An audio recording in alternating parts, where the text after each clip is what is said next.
Welcome to the Broken Pencil Booking Company Pro Wrestling Podcast and radio show infused with hip hop. I am Wood. Made daily with organic, farm to table, localized, neuralized, sterilized, Scotch guarded for 2020 repellent, available online, shipped via Amazon, not available on Sundays, but now available on thebeastradio.com. Broken Pencil Logic. You stay classy, internet. I'm Suave Burgundy. Yeah, man. The blackest thing you never seen in your life, the blackest thing you ever seen in your life, whichever your case may be, continues on. Suave, what's happening? Off the top rope with as much blackness as you can legally serve directly into your chest cavity. Unprotected.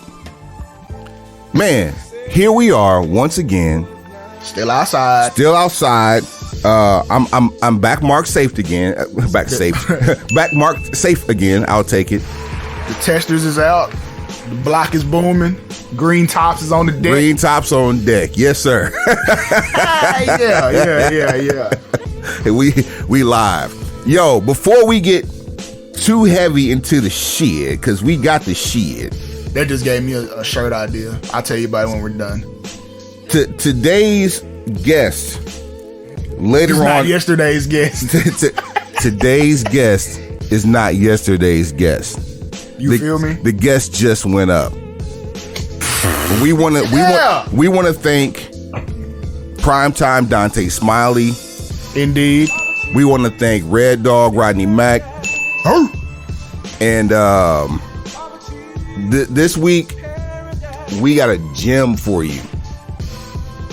The baddest man in the world, VIP heavyweight champion, Shane Taylor joins us. I don't think you heard me. I said Shane Taylor joins us. Mr. Sandman, bring me a knee and then an elbow to put him to sleep. Forearm shivers, if you please. Mr. Sandman, bring those knees. Shane Taylor. Shane, when it's time for some new music, all I'm saying is come see us. Fuck with your boys, man. I'm just saying we gonna lace you up with some shit that'll help you lace your pockets up with some more shit. I mean, that's all I'm saying. Yo, we are outside in a major way. Greatness has been bestowed upon us in our immediate touch, if you will. On Saturday, let me kill this music. Well, bring her down a little bit, not kill it, but Saturday there was a UFC fight and in Houston, and there was an appearance by one Booker T. Now, at this post-match conference, Beast co-partner owner, my man, $100,000, Tory Walker, had the privilege and honor of actually attending the post-match. And in a clip that he should have dropped, that is soon to be viral if it's not already, is the main event was Adesanya versus Whitaker. Adesanya wins the bout. This is what happens in the post match at the what was I want to say Compact Center, but we know goddamn well the Toyota Center. That's what it is. Yeah, I'll just wait on you to kind of work that out. All right, here we go. Courtesy of my man Tory Walker down in Houston. Check this out. Did you feel like a bigger sense of strength in there from your previous fights? Yeah. Is that Booker T? It is. Five-time UFC fucking champion. Oh, I was like, is that Booker T? What the fuck? Holy shit. Sorry, just being a fan. No. What the fuck is he doing? It's this city. Oh, shit. My man. Respect to you, bro. Yeah. Did you feel? Yeah.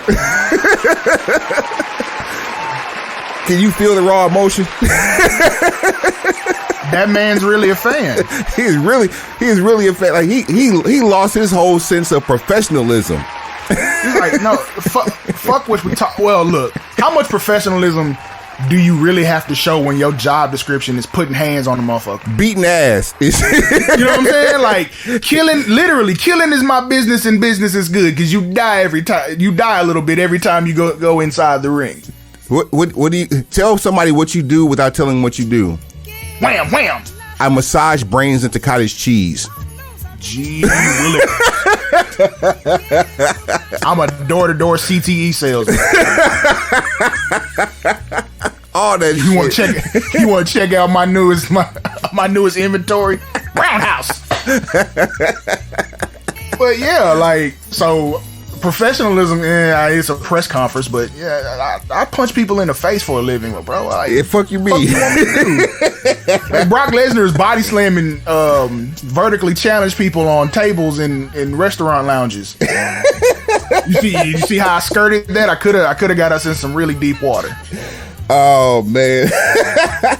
Oh. So then we also had the world's greatest halftime show. Well, one of the top 3 world's greatest halftime shows for the Super Bowl this past Sunday. Top 3 or top 5? Let's go top 5. Let's go top 5.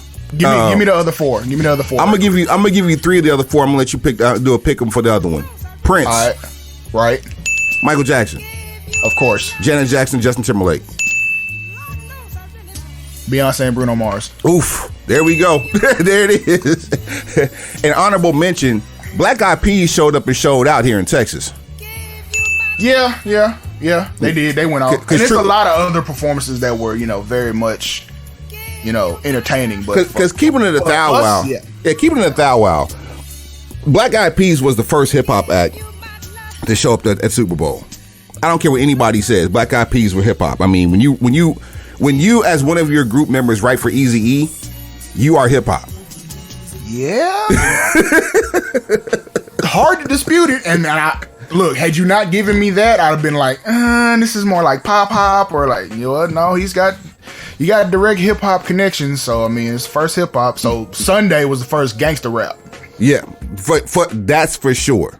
Which is also debatable because will.i.am is gangster rap. Look at the game. Anyway, I'm sorry. These are truths.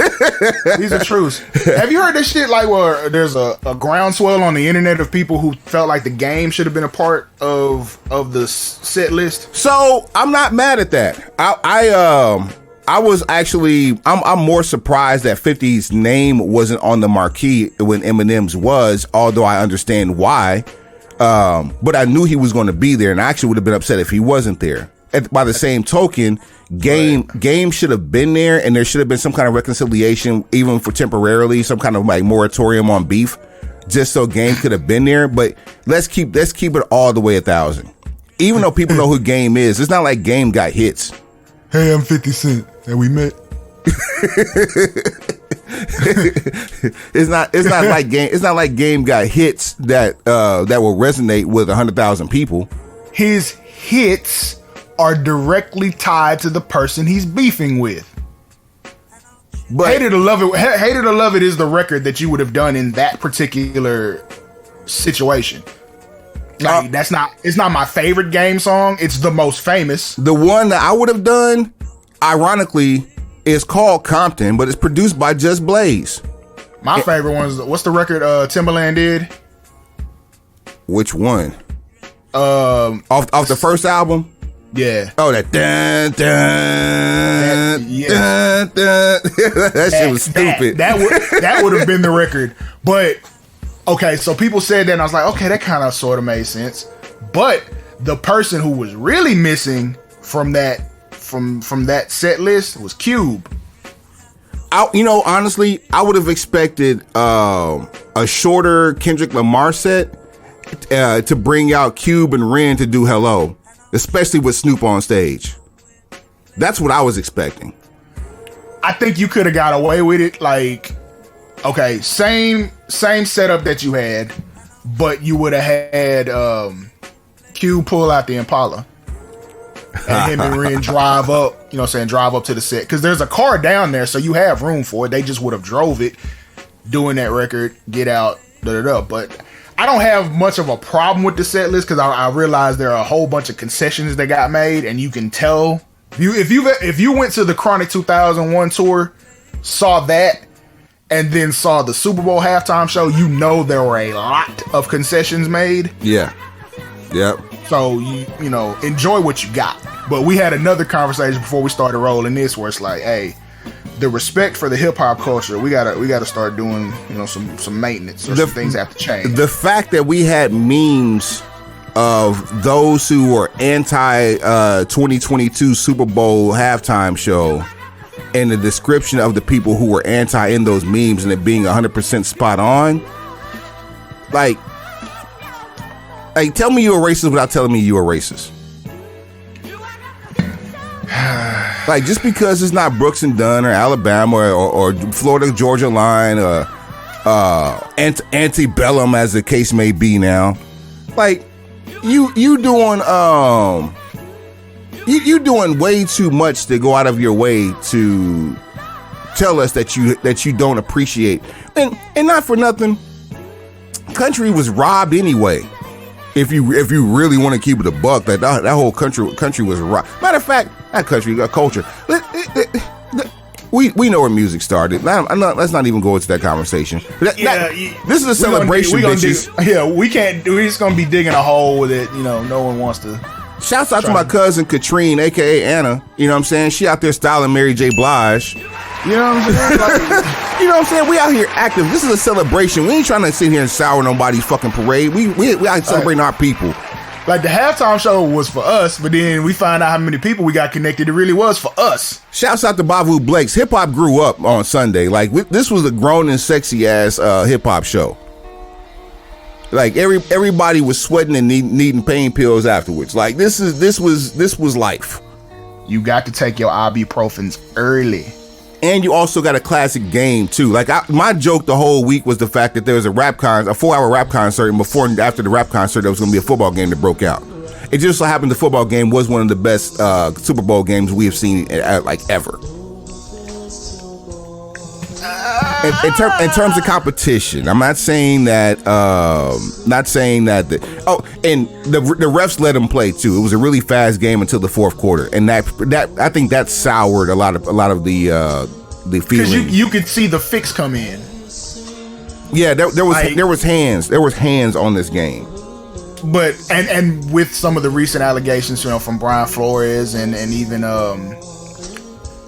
I don't want to forget his name right now, with Hugh Jackson, but he kind of backed off of it, and then Dez Bryant would kind of corroborate and stand with Brian Flores with some of the things that we've heard about tampering and tanking and fixing games and things like that. It's too fresh on everybody's mind. Then for you to see something like that unfold in the Super Bowl, it just gives you bad vibes, even if it was just like, hey, we got to call it a little tighter down the stretch so we don't end up with like a colossal fuck up. Right. But a fuck up is a fuck up is a fuck up regardless. Right. It's just like when you found out about Tim Donaghy in the NBA after the 06 finals, the whole shit with Dallas. Now you don't trust any basketball in the playoffs. Now every year it's like, oh, we fixing it for TV ratings. Like, once you fuck the trust up there, you can't get it back. You can't get it back. It's over. You have temporary lapses in you suspend disbelief for a little bit, but then back to where we are. So how does that translate into what we do and what we talk about in this show? There's no trust in Stanford. Even though what we do is wrong. And speaking of, shouts out to Philadelphia for the Bel Air reboot. You know what I'm saying? Like, Freeway gets a cameo. He gets some music dropped in the show. You know what I'm saying? Like, just... And I haven't watched it yet, so I'll be honest and say I'm late to this party. You don't get one. You don't get two. You get 3 episodes to kick it off. Well, see, that's dope. I want to be able to binge. I like binge watching the show, because if I like it, I'm going to want to follow the whole story. If it's not good, I don't want to be tied to it and then try to force my way through each episode hoping it gets better. This was the best way, because if you didn't like the first episode, you're not going to come back for the second one. But, this is true. But having 3 back-to-back gets you emotionally invested into the characters and into the story. And then the other thing is, I don't necessarily make a final decision one way or the other about the validity or the entertainment value of a show after one episode. Now, I know other people that do, but I'm gonna give you 3 because by that third one, you should have gotten to the point. And speaking of TV, man, listen, Suave, I don't know if you're ready for this. So we got Bel Air. We got the second half of All American season 4 coming back. We have they still ain't done with that season. Damn. They just came back. We're coming back from mid-season break on next Monday. We have. Hold on. Before we continue, since I just said that, today is Thursday, February the 17th. Yeah, my Lord. Yeah, my Lord. I said, yeah, my Lord. Yeah, my Lord. 20 and 22. Amen. Yes, sir. We also have All American Homecoming season 1 kicking off. The fuck is that? So, remember in season 3 where they went to the HBCU in Atlanta? Right.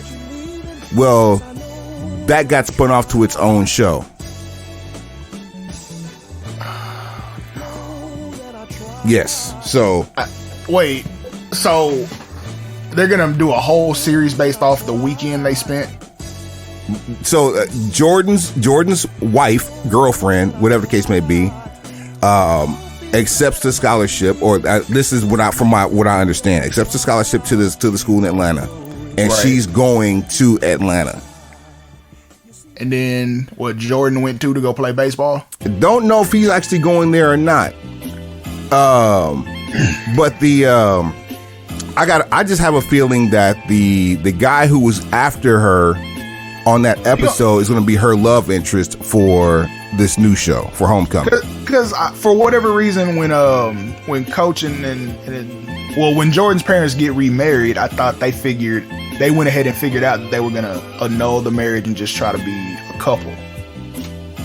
And they're trying to be a couple, but here we are. I mean, once you take the marriage part off of it, I mean, she can do whatever. He and she both can do whatever the fuck they want to. It's a personal integrity thing, but you're not breaking any laws. And the main thing I always hear come out of a motherfucker's mouth when they trying to get away with some shit without getting away with it is, if I ain't got no ring on my finger, then I'm single. I mean, in the eyes of the government, if you're not married, you're single. Right. And you can still file your taxes separate. You know what I'm saying? So until you are one in DNA, paperwork, and tax returns, I mean, yeah, technically you are, but you are anything that you want to be. Yeah, it's some morality clauses to go with that shit. But why the fuck does there have to be a second half to season 4? Like, didn't they get into enough shit? Season 3 had 19 episodes. How many have already come through with season 4? 7 so far. So episode 8 is next Monday. Cause jeez, bro, like Coop, I hate to say this out loud. I was really hoping Coop went on. You ain't the only one though.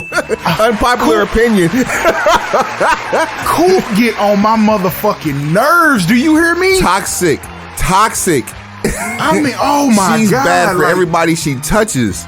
Like, yeah, I can see if this shit was set in the 90s, you thinking you could, get through the rest of the world without an education. Motherfucker, this is 2021, and you out here talking about you gonna drop out of high school and we gonna be fine because I'm gonna be a rapper and I'm gonna get all the money. Is you out your motherfucking mind? Check this though. Can't read. We got a release date on Atlanta season 3. Yeah, now moving on to some other shit I can get with it. March 24th. Yeah, buddy. We also found out last night on AEW Dynamite we have a Snowfall sighting. Yeah, Snowfall, you dirty bitch. Season 5 premieres February the 23rd, you funky bastards. We are outside. We is selling dope in America, baby. Actually, it's drugs falling from the sky. Actually, we in Puerto Rico or Cuba this year? Testers out. Green tops. Oh man! All right, so that's your TV roundup for this week. Yeah, now, all that you up on Force? Of course I am. We we don't have enough legs to talk about the story that could happen here. Well, right. Let's get to like episode 8 before we start talking about that on the BPBC. Yeah, I was gonna say, like, all I knew is when he made the U-turn to go back into Chicago, that he wasn't going out of Chicago. Yeah, he wasn't leaving. But, you know. Yo, so the news of the week. People who don't even, casual fans. You know how we feel about the casual fan? Fuck them. Casual fans are talking about this ad nauseum. The news of the week: Cody and Brandy Rhodes have not renewed their contracts. Were unable to come to an agreement with Tony Khan and AEW. Are no longer part of the AEW family. They have been wished well on their future endeavors. Here is the one thing no one is talking about. With all of the rumblings that they're going to end up in Stamford at the Supermax for, well, I'm sorry, not they, Cody, because Brandy apparently is not going.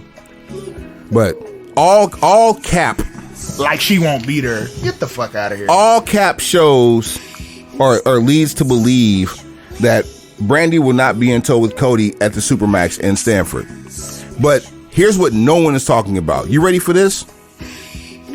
What? Do you realize that Cody could potentially show up on SmackDown Friday or even in Saudi Arabia on Saturday? Because I don't know. Well, this is to be the first time we'd ever actually find out if Cody's contract expired. So we still don't know what happens if someone gets cut. Someone like literally gets fired and doesn't just have a contract lapse. Is there a no compete involved? Because I feel like, Kanos might be a little lenient on shit like that. I believe Kanos is on some go make another one. You know what I'm saying? Like, I would really like that energy from him. It's not a good business practice. It's not a good business practice, but at the same time, it goes back to what I've always said. If you're not doing anything with that person, why would you stifle them? And I don't know Tony Khan to know this, but spite. We know that's the way Vince operates. But, to a certain degree, we've seen Kanos act like that. The whole shit with Swole was like, y'all had a conversation, came to a mutual agreement, then she kind of aired some of that dirty laundry in an interview. He took it the way he took it, and then you saw his spitefulness kick in. Hikaru Shida's trying the same shit too. Please, okay, circle back around to the Cody Rhodes shit. But go ahead and get this one off, please. Because if I do it, we gonna be in a diatribe. Just go shoot that one, shoot the factuals off on that one. Then I'm gonna say what I'm gonna say. We're gonna go back to what we on which one? On Cody? Oh, do Shida first. Okay, so. You can just paraphrase. You ain't got to bring up the article. So Shida is at home in Japan convalescing injury. But the short and long of it is that she feels that she's been slighted because of her nationality. Is that landing the plane?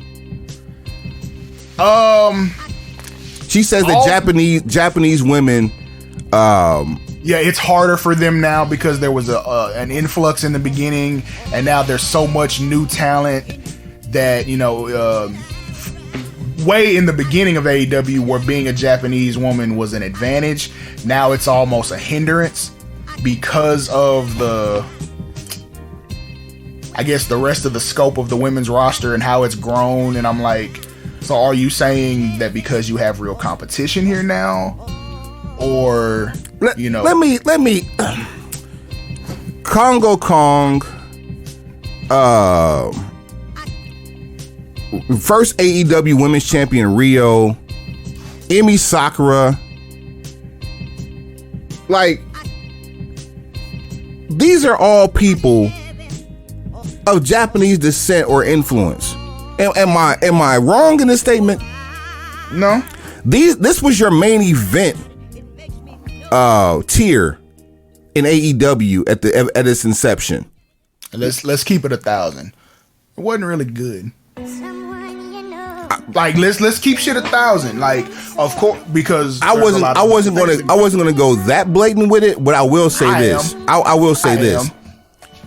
How long has the DMD been the champion?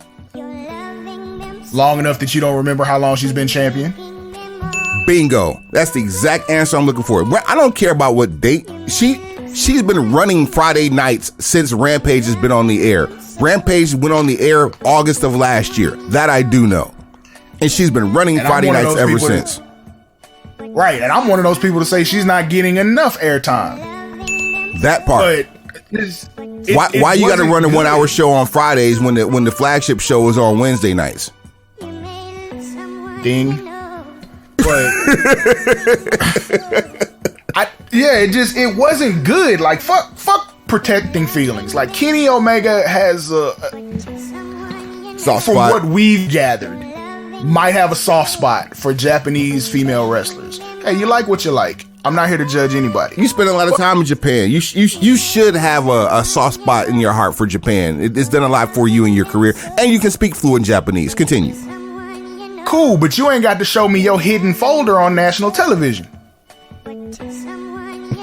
Say it again slowly for those of you who didn't pick that up. You don't have to show me your hidden folder on national television.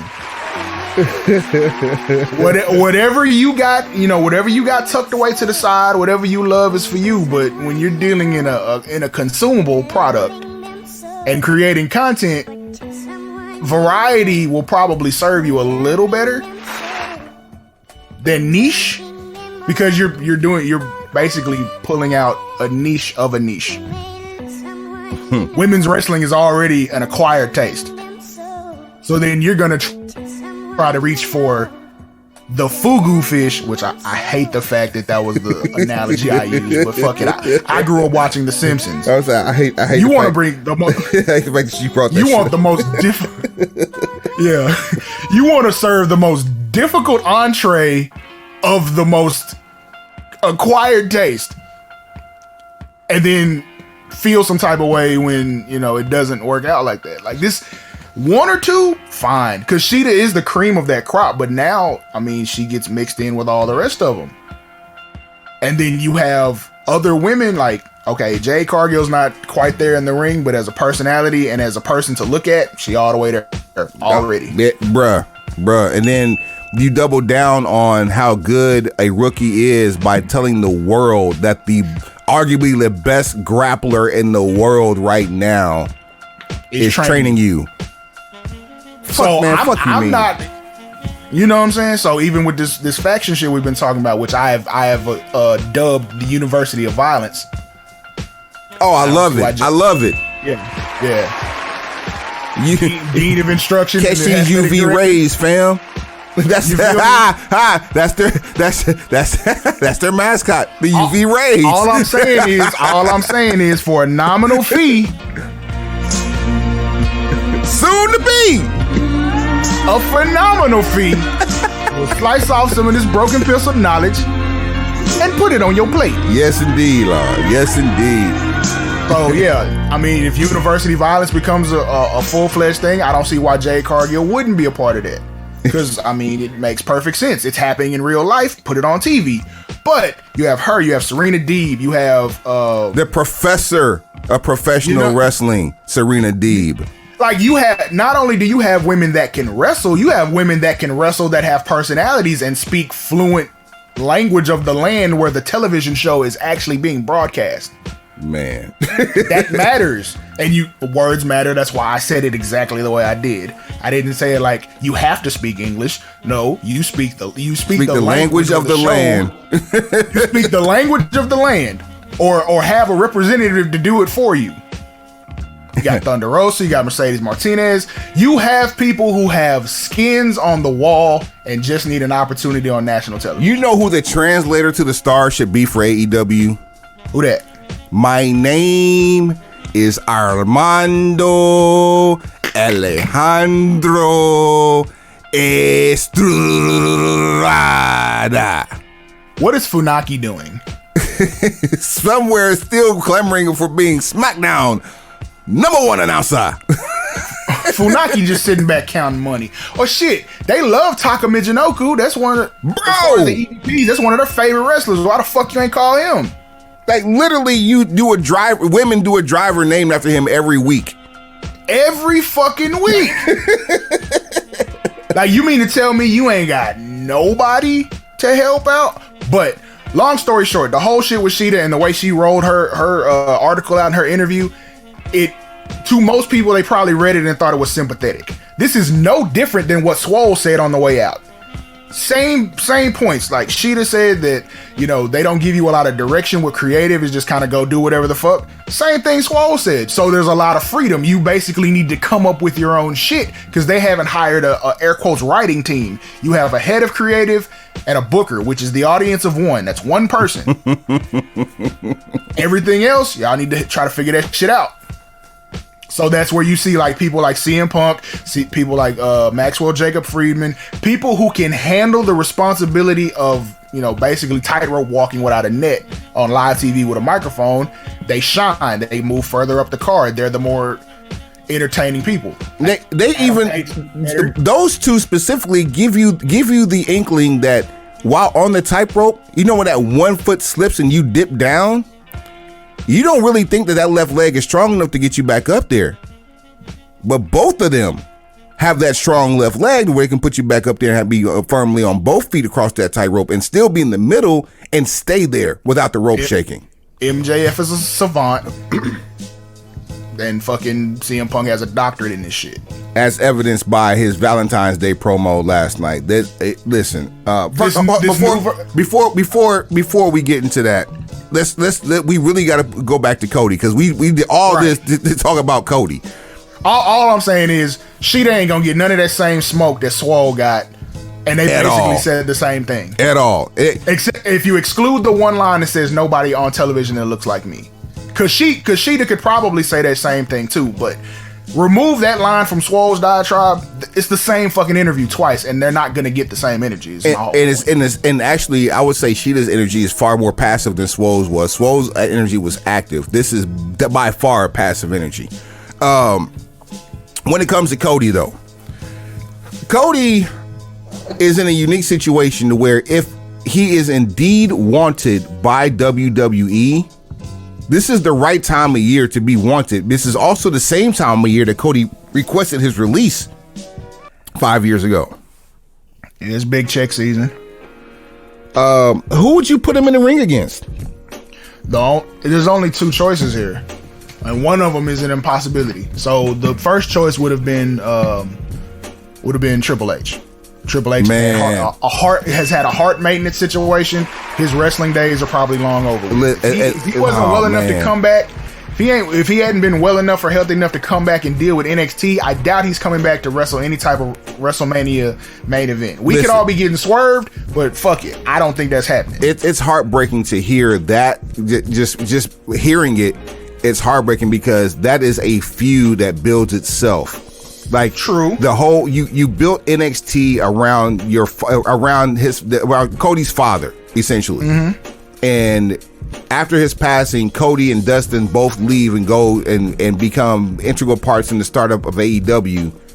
And there's been subtle jabs, but not by Triple H. The only thing Triple H has done is continue to use dusty born entities into NXT. And which, you know, on paper they look like shit. The execution has been stellar under Triple H's watch. Right. Now, which is why my second choice makes all the perfect sense as a substitute. Who is Triple H's top pupil of all time? Top pupil? Yes. Who's the guy? Well, no, I can't even ask that question. I know who your answer would be. Fuck it. The guy who's modeled himself as much after Triple H as anybody else in this current era. I would have to say Orton. Right. I knew that was going to be your answer. I mean, don't think he's my go-to. He just checks the boxes. He is your go-to, and he checks the boxes. It's 2 for 1. The same way I felt about Triple H during his time as an active competitor is the same way you feel about Randy Orton. That's possible. So, because you just brought that conversation back to my remembering. Hey, look. I broke my own rule because I said you don't get in the comment section and then try to debate logic in the comment section. That was my fucking fault. So once we finish this, I'm gonna ask you another question about something else. But my answer would be Seth Rollins, because in recent memory, the person who borrowed and taken the most from Triple H and sort of mirrors that vibe as architect / cerebral assassin type thing. Seth Rollins fits that perfectly, and he's in sort of almost a tweener phase, because you don't really know how people are gonna react to Cody once he comes back, if he's actually coming back to WWE, because we also had a kind of a different spin or a different direction that this could go. But if he's coming back for WWE, the WrestleMania opponent would probably be Seth Rollins, because of Seth Rollins' connection to Triple H. Here's what I hate about you saying that. Okay. That sets up an actual wrestling match. Okay.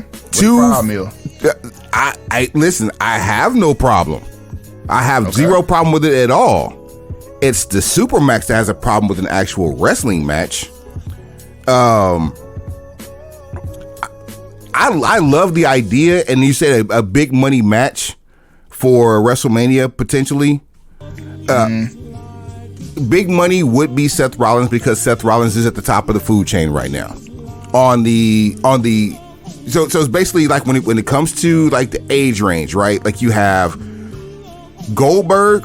You have Goldberg, and then we drop down to the Cena / Lesnar / Lashley, because Lashley is now elevated, and then you drop down to like Roman. And then you drop down to like Seth. All of these people are the top for their age range. Mm-hmm. And so that being said, Cody is closer to Roman than he is to Seth, but at the same time, the value isn't with Roman. The value is for sure with Seth. Aesthetically in the ring, they could have the best looking match that we've seen on WWE in quite some time, especially at WrestleMania, if it happens at WrestleMania. Because you're going to have to give them time. I mean, you're going to give them like north of 15. I would hope so, considering you're looking at 2 former ROH world champions. You know they're not going to mention that though. Shit, Pat McAfee? Pat will slip that shit in. I'm talking about like in the real build of what goes on, because Pat McAfee is an entity unto himself that does whatever the fuck he wants. Loose cannon with fuck you money. Loose cannon with the motherfucking safety filed down. And you'll hear later on in the show when Shane hops on here, his feelings on the word fuck you. Or the phrase fuck you. There's words have power. Words have power, and you're gonna have to understand this and figure out how to live with it. But okay, here's what I don't fucking understand. Fuck trying to book his WrestleMania situation, because that shit, you could book a good WrestleMania situation for him and it work out, and then the next night he can start jobbing out for the next 6 months. Why in the hell would you leave a situation where you work as few dates as humanly possible? You have the freedom to go do television without anyone else dipping into your extra money. You literally are weaved into the fabric of the company. You're one of the founding fathers. And you gotta be making decent money. Now, I guess one of the reasons for the disconnect where they stopped negotiations was he was trying to jump up another level and Kanos wasn't budging. Which I'm like, bro, you wrestle like 4 times a year now. You on a Lesnar schedule. And you just happen to be in the back every week. Like, you doing reality TV, you doing the Go Big show, you got all this stuff going on. You come out wrestling Angle when you get ready, work off a 3-4 week program, then you go back to putting the suit on, put the headset on. Like, I don't understand. Is your relationship with Kenny and the Bucks that fucked up to where you like, man, I'm done with this shit? Because this is too cush of a situation to go back to Stamford of all places. The same place that stifled you to the point to where, first off, they sent your wife home, and then you decide that it ain't the place you want to be because you can't do what you want to do creatively.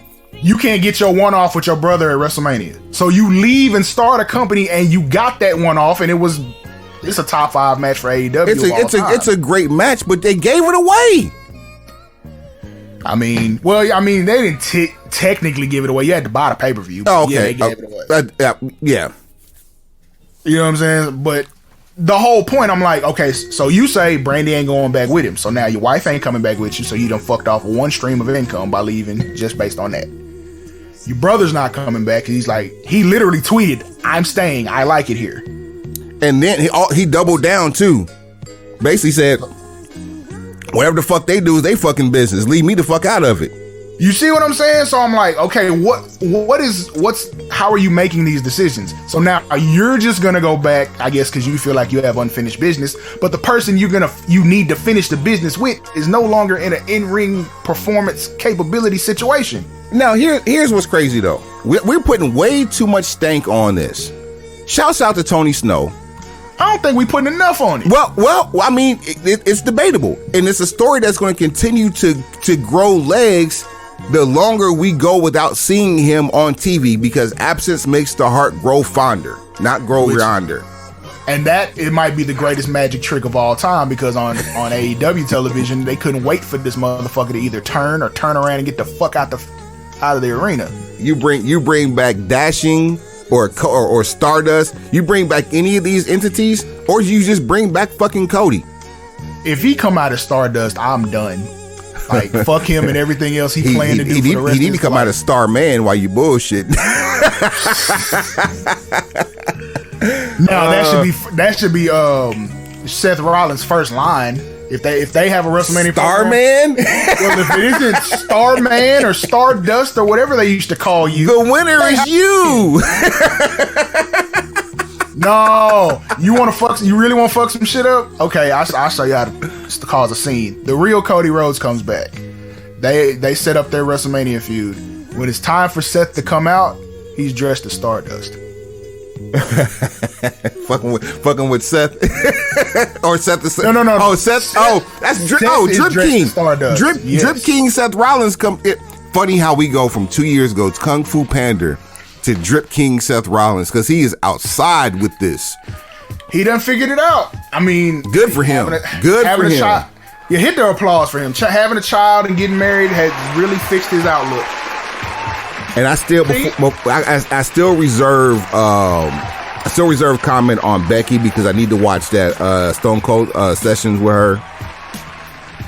It's better than what you probably expect. I know. I know it is. I don't understand where this extra hate for Becky Lynch comes from. I don't get it. I gotta watch it first. No, not you. I'm just saying in general. There are a lot of people who don't care for. You know why? You know why? Because they're flare panderers. That's why. And for that shit, fuck out of here. I mean, there's the Flair panderers, but I also think a lot of it is like you got Stone Cold Steve Austin panderers, because once they started making the comparison of making her the female Steve Austin, it was like, no, nobody else can ever be Stone Cold. Fuck her, she's terrible. What are you doing, bro? Sir, have a seat. Have all the chairs, bro. Have all the chairs. All of them. Like, it's everything like Steve Austin, but nothing like Steve Austin. There's no female authority figure for her to fight. One of these things is not like the other at all, by any stretch of the imagination. Again, back to OG Shane Taylor telling us, like, hey, fuck you means hey, save it. Fuck you means what it means. Save it. But let me finish the statement. Fuck you means what it means, but fuck you has different packages. Yeah. There's the Pat McAfee fuck you package. There's the Vince McMahon and Tony Khan fuck you package. Obviously. Obviously, fuck you wears a lot of different outfits. I'm just saying, like, Cody may have fucked himself. Yo, so back on this. So like I said, we may be putting too much stank on this. Shouts out to Tony Snow. Because you can't ban snowman. You can't ban the snowman. Sometimes people say what you're thinking. Okay. Tony proposed this. Tis the season to be jolly. This is the biggest mania we've ever seen in terms of outside participation. Mm-hmm. There are memes that are going around with calendars of events that are so detailed that the print has to go so small that when you zoom in, it looks terrible. That's how much shit's going on in Dallas or the Metroplex. Overly pixelated. Man. Even when you can drill it down, no one person is going to be able to attend everything that's happening Mania weekend. It is impossible. If it wasn't a petri dish, I'd take you up on that challenge just to see how many we could do. Oh man, do you understand? I have the vacation time to do it. Like I have the vacation time to not only do it and get paid for it, but to also be able to recuperate for the 3 days that afterwards. We need a videographer to go with us though. Somebody got to work the camera. Ramon, where you at? Reezy, load up the stabilizer. We finna go to work. So, he'd be like 6. He's like the 6 of our NWO. Suppose the video camera. Anybody but Cutler. Suppose Cody ends up at Curtis Colwell for the reboot of ROH. Okay. Former ROH World Champion. Go back to close the deal that they didn't close for All In.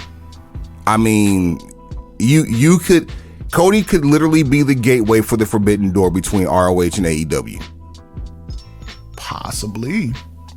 I mean, now that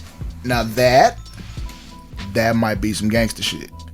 It's just going. That's exactly what it is. That is gangster from a black suit with white pinstripes perspective. It is gangster shit. Mm-hmm. Because going back to Stanford is some ego shit. Like that's like I need my last at bat type thing. Boy, it's basically for those of you who've ever seen Mr. 3000. Yep. It's that. Like I played a Hall of Fame career, left. Got to the money in another business and said, fuck it. They fucked my record off. I got to go back and get my 3 hits. Man, what, we were talking about the Valentine's Day promo. Yeah. Is that what it's going to be called? Is that what we're going to refer to it as, the Valentine's Day promo? CM Punk landed. Yeah, probably. CM Punk landed a fighter jet. One of his, it's up there with the pipe bomb. Not as in shock value. It's not as scathing. Yeah, it's not as scathing. There's no shock value there.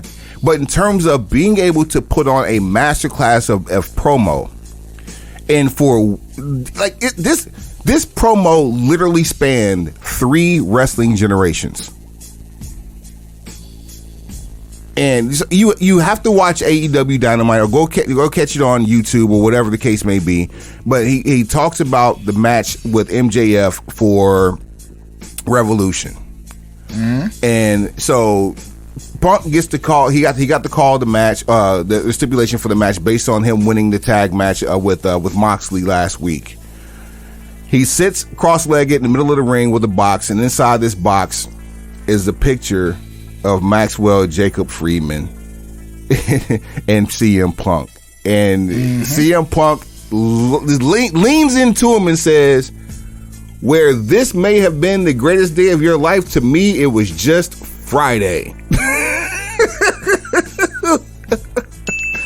He says for the pay-per-view, for what might possibly be the worst day of his life, for Punk, it would just be Sunday. Then he pulls out a spiked double dog collar with a chain tethering to both of them. And thank God they're not putting lambskin on the inside of them bitches like before. Boy, he talking about burns. And that's that old Buzz Sawyer shit. Rest in peace, man. But then he gets all the way active and says he knows he's 2 days removed from Valentine's Day, but it has a lot of comparisons to Piper in Portland because of things that Maxwell Jacob Friedman has said in the past. And possibly one of the best lines to come from a promo. And it's arguable that it's an all-time great line ever. He says, "Will you be mine? Will you be my Valentine?" The levels to that statement and the timing of the year, coupled with the fact that one of the most notorious dog collar matches ever featured Roddy Piper and Greg the Hammer Valentine. Man, I don't know. The levels. It was very smart promo that Punk cut last night, and it was flawless. Super intelligent. Like, there is so many that now I got to go back and watch it again to see what other Easter eggs are in there. Because, like, there's references to everything that's going on within the feud. If you watch the match, they wrestled an 80s style heel face match. Because one thing I've realized about Punk, all of his matches in AEW have been recreations of other classic matches. Like, Punk is definitely a student of the game, for sure. Very much so. Like, Darby and Punk was akin to Bret Hart versus the 1-2-3 Kid. It was a old Raw match back in 93 or 4, some shit like that. But every one of his matches has kind of had a blueprint or cliff notes to go by from something previous. It goes back to something, that sticks out in the far recesses of a crate digger's mind. Mm-hmm. But yeah, he's really been getting in his bag, and now they finna recreate another just. Go back and see Starrcade 83. That's all I'm gonna tell you. Just go watch it. It's so worth it. Yeah, so worth it, man. So worth it. Let's see here. I think that's all. We got a couple more pieces of business. Pat McAfee interviewed Brock Lesnar on the Pat McAfee show last week. Young Brockington. Brock was always he was always put out there as being the bag man. Give me money, show me where the contract, show me where the bag is, and I'll go. Had nothing to do with the industry, on camera at least, for his persona. And this Pat McAfee interview it could potentially make Brock Lesnar a babyface for the rest of his career. Because it was real, it was open. He actually calls Pat McAfee the best thing that happened to the commentary team. Says that SmackDown is a better watch because of him. I highly encourage you go out of your way to watch that interview. Was there anything that you took away from it besides what I just talked about? Nah, pretty much the same. You never hear Brock talk that much or be that openly complimentary, because for the longest you either got nothing from him speaking, or when you did get something from him speaking, it was like, I could care less that I'm here, let alone you are here. And you're getting to see Brock Lesnar the person, which I think is what's cool. At this point of his career too, it's welcome to see that someone who gave so much to wrestling actually appreciates the business and is wanting to the fans to. It's same as Goldberg did the same shit. Goldberg did not like the idea of professional wrestling, and was on camera talking that shit. But I think his disdain was real. But then when he was absentee and came back, it was when he came back that he actually found the affinity for the actual business and for the love of the game. But I've seen and heard him say some shit even after his so-called reinvention of love for the actual experience of being a wrestler. He'll say some other shit like, remember when he said the shit about, the crowd should just shut up and pay attention type thing? Like, fuck you, I spent this money and you out here bullshitting. So it's different. Like, Lesnar's doing Barry Bonds in reverse. So for anyone who's familiar with the career of Barry Bonds, what Barry Bonds was in the first half was a separate Hall of Fame career, because Barry Bonds had 2. How Barry Bonds handled everything. Like, he did fucking rock and jock games. He was, you know, smiling, happy to talk to the media athlete. And then there's the Barry Bonds that terrorized every pitcher in Major League Baseball until the day he retired. And that's the one that can't get in the Hall of Fame, because he said, fuck you and everybody else. Lesnar's just doing this in reverse. And there's that. So, but I think that now we're going to see, I almost think that with this interview, we're probably going to see a pivot in style from Brock. Like, Brock is still going to be wrestling a style that's safer for him. But what if we got a hybrid of Suplex City Brock and 2004 Brock? Which one you think is safer, though? Man, it's hard to say, because 2004 Brock damn near killed 2004 Brock. I mean, okay, that's one move at a WrestleMania, so we know why he pulled that out. He had done it before. He's never done it since. But everything else about Brock's style, he was heavy into submission wrestling. He wasn't doing a lot of suplexes, meaning he wasn't falling on his own vertebrae very often. He used a lot of power moves. He's basically picking people up and dropping them on their shit. Yeah. No different than now. It's just he's dropping them on their shit with German suplexes. Yeah. Which, you know, technically is as bad for him as the person taking it. We're talking about the base of the neck and the top of the spine, like like, you know, and then you have to shift depending on the severity of the impact of previous suplexes. Like, you can tell there's been communication. Like, Bobby Lashley ain't the smallest motherfucker in the world. That's a thick son of a bitch, bruh. And for Brock to have to pivot on how he does suplexes after 2 or 3 with him, that could end up being disastrous for either one of them, if not both of them. Who else was the really big motherfucker he suplexed not very long ago? Like, in the last couple weeks. Not Lashley, but somebody else got suplexed and they were taking... It might not even been on WWE TV, but like, I understand why Lesnar's style now works better with smaller competitors, because like, people his size and slightly bigger do not take German suplexes well, because that's not a natural movement for them. No, not at all. Being tossed backwards to land on the back of your neck and shoulders, that is not a natural position for a motherfucker who is 260, 70, 80, 300 pounds. Being able to bounce off of the top of your back over onto your stomach is not natural. And then you're folding that. Then you're folding the weight of your legs on top of that. So you're not just landing on your back and the back of your neck. Your legs have to come down too. That is without me actually landing. Someone landing on me. That's actually how I cracked my C4. So you imagine trying to German suplex Otis and then he folds over on himself. Oh my God. Oh, he's the worst one, because he's the shortest, thickest one of the bunch. Exactly. So you have to pull him up higher. Yeah, he's the densest person in the WWE.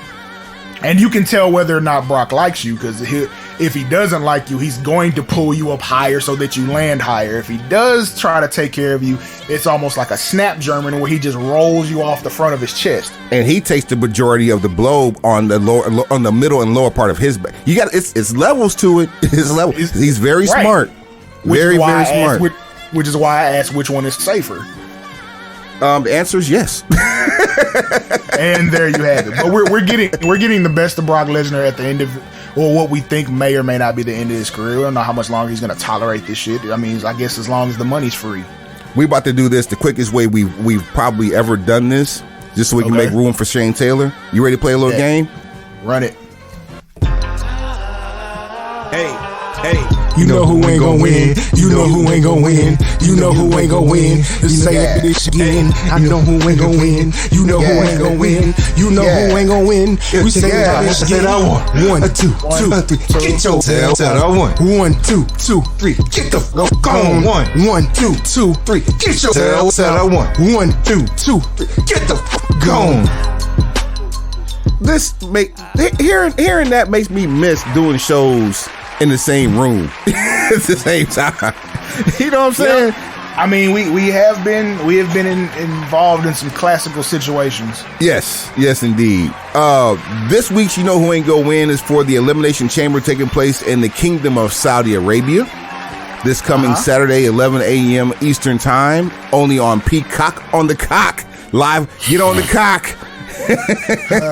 Live Saturday morning on the Cock. Actually, no, it's 11 Central, 12 noon Eastern. We bringing back Saturday morning wrestling. Man, this is superstars.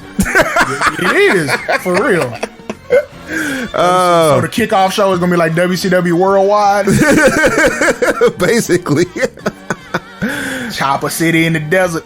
So we got let's run through the matches here real quick. Mansoor versus Jinder Mahal. Wow. When's the last time you saw Mansoor? I don't know, but actually, oh shit. He was involved with, he was involved with the whole Ali shit, and we will never see Ali. We won't see Ali till 2023. Ali said, fuck you, I'll see you in 2.5 years. Well, actually, we 2024. Yeah, he's like, bro, I'm done. He's like, I see you in 2.5 years. They ain't gonna let me go. I ain't coming back. If I gotta ride this out, I'll be at the crib. I'm a log out and be at the crib playing video games, eating on my ramen. And praying to the east. Mansoor is at home. This is where he actually got picked up at, was in Saudi Arabia. There's absolutely no way that anybody but Jinder Mahal ain't gonna win. ain't Mansoor like undefeated in Saudi? He is, or something close to it. Yeah, he won. He won the greatest Royal Rumble. He also won his first match over there when the WWE had him in a singles match. Rey Mysterio versus The Miz. Who ain't gonna win? The Miz. I hate to say it, you're right. Saudi Arabia, one reason I hate doing the who ain't gonna win is because you never know who's got the pencil over Saudi Arabia. and the formula I use for that is, when in doubt, go with what's gonna make the audience happy. Oh, is that right? So in that case, not us. The audience in attendance. This will be an easy one here. Naomi and Ronda Rousey versus Sonya Deville and Charlotte Flair. Suave, who ain't gonna win? Everybody not named Ronda Rousey and Naomi. No shit. You think you gonna hang a fucking loss on fucking Ronda Rousey before WrestleMania? Or in Saudi? You gonna fly halfway? You gonna get that away in Saudi? You gonna fly halfway across the world to make Ronda lose in a tag match before Mania? At Saturday morning at 10, 11 in the morning? I ain't hit one of these all show. Man. Look, even if you wanted to gaslight the Naomi Deville shit as if you need to do anything else, like, that's the only way somebody's taking a fall, but we ain't here for that. But shouts out to the Kingdom of Saudi Arabia for even A, allowing this match to happen, and B, allowing a lesbian to hop into this match in Saudi Arabia. Like, that's actually pretty damn big. Like, there's a lot of woman involvement on this card. Like, yeah, a lot. Yeah, we've made a lot of progression. So yeah, for sure. Drew McIntyre and Madcap Moss. Falls count anywhere. Suave, who ain't gonna win? C Moss. I don't even understand why this is a falls count anywhere match. I mean, I get it, but like, if this ain't a Madcap Moss lose your contract match, this being a blow off to end the feud means absolutely nothing. It just means, and it still ain't a blow off because you still got to go through Happy Corbin at some point. I'm about to say, this just means we're getting Drew McIntyre and Corbin at Mania. That's all this means. Probably, and I saw a meme and it was like showing Drew's last 3 WrestleManias or whatever the fuck, and it was like, last 4. It was like fucking Roman at 35, Lesnar at 36, Lashley at 37, and now Happy Corbin. Bruh. It's like, shit goes quickly, don't it? It does. The Usos versus the Viking Raiders for the SmackDown Tag Team Championship. Usos currently your champion. Suave, who ain't gonna win? War Machine. Love it. Love it. Raw Women's Championship. Your champion, Becky Lynch versus Lita. Thanks for coming, Lita. I hate to say it, man. I really hate to say this. I think they're going to give Lita the strap. I think they're gonna give Lita the strap in Saudi Arabia. Okay. I don't know how you get it off of her. I hope not at Mania. It wouldn't be a Mania. It'd be like the main event of a Raw coming back. Normally, I wouldn't hate it. Well, under normal circumstances, I'd be like, yeah, switch the strap, then have them get have a main event on Raw, and Becky gets it back going into Mania. It cheapens the victory for who we think the Mania match is for if Becky loses any time before then. Oof. If the whole plan since SummerSlam was to take it off Bianca so that she could work her way back to it at Mania to win it back, and like we said, if it's not in 26 seconds, I don't give a fuck about it because you've already ruined it. Yeah. But if she don't squash Becky, then it doesn't matter. It's not a full... It's not going to give you the satisfaction that you're looking for, especially for the audience that this is aimed at. Other than Bianca, notwithstanding, I'd be totally fine with, switching the strap, getting it back. Like, if Liv Morgan was going to finally be the challenger for WrestleMania... Totally. Funny you should mention that. That takes us to our next match. This card is, like you said, heavy involvement. I dare say loaded with women. Loaded. This is your Elimination Chamber match for the women in Saudi. Rhea Ripley versus Nikki TR-ASH versus Bianca Belair versus Doudrop versus Liv Morgan versus Alexa Bliss. There's only two names I want to hear coming out of this, but Suave, tell me who ain't gonna win. Everybody not named Bianca Belair. You actually played a really good case for anybody not named Liv Morgan too.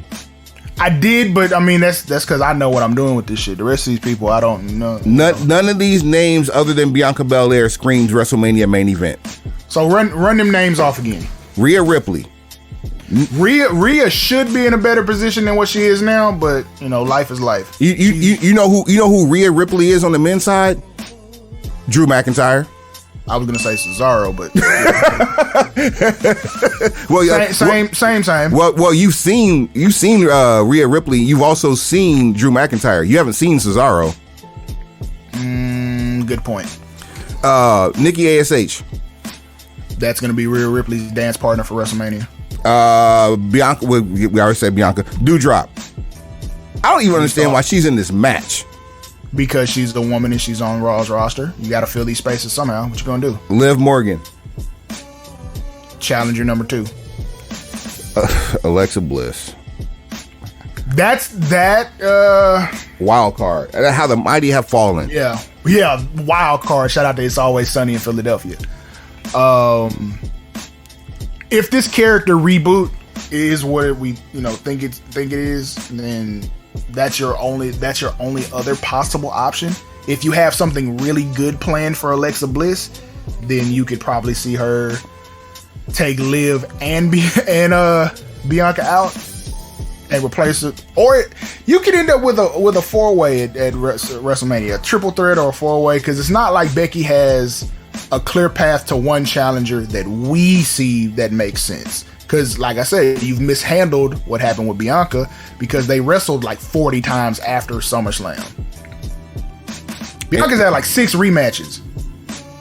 Yeah, but it's always been there's been some bullshit. You're right. The bloom is off that rose, but there's always been some bullshit involved. It's similar to this damn feud that Naomi's had with Sonya Deville. I could appreciate that feud a little bit more if it actually had a big payoff other than the fact that Naomi gets to whoop that ass. But there's no other payoff. It's just there's too much contact between them to where it's like you don't want to see the match because all the things they would do in the match they've done already. For your Universal Championship, Oldberg versus your champion, your tribal chief, and this is your daily acknowledgement. Have you acknowledged your tribal chief today? Roman Reigns, the head of the table. I'm about to. Guess who ain't gonna win? God. Anybody who ain't got a wise man. Oh, okay, good. Okay, you threw me for so. There's absolutely no way Willie G walks out with a belt. Listen. I made the mistake of saying this once upon a time when The Fiend was involved, and I said, there's no way they finna fuck this up and put the belt on Goldberg and fucking Saudi. But hear me clearly when I say it this time. And I mean it.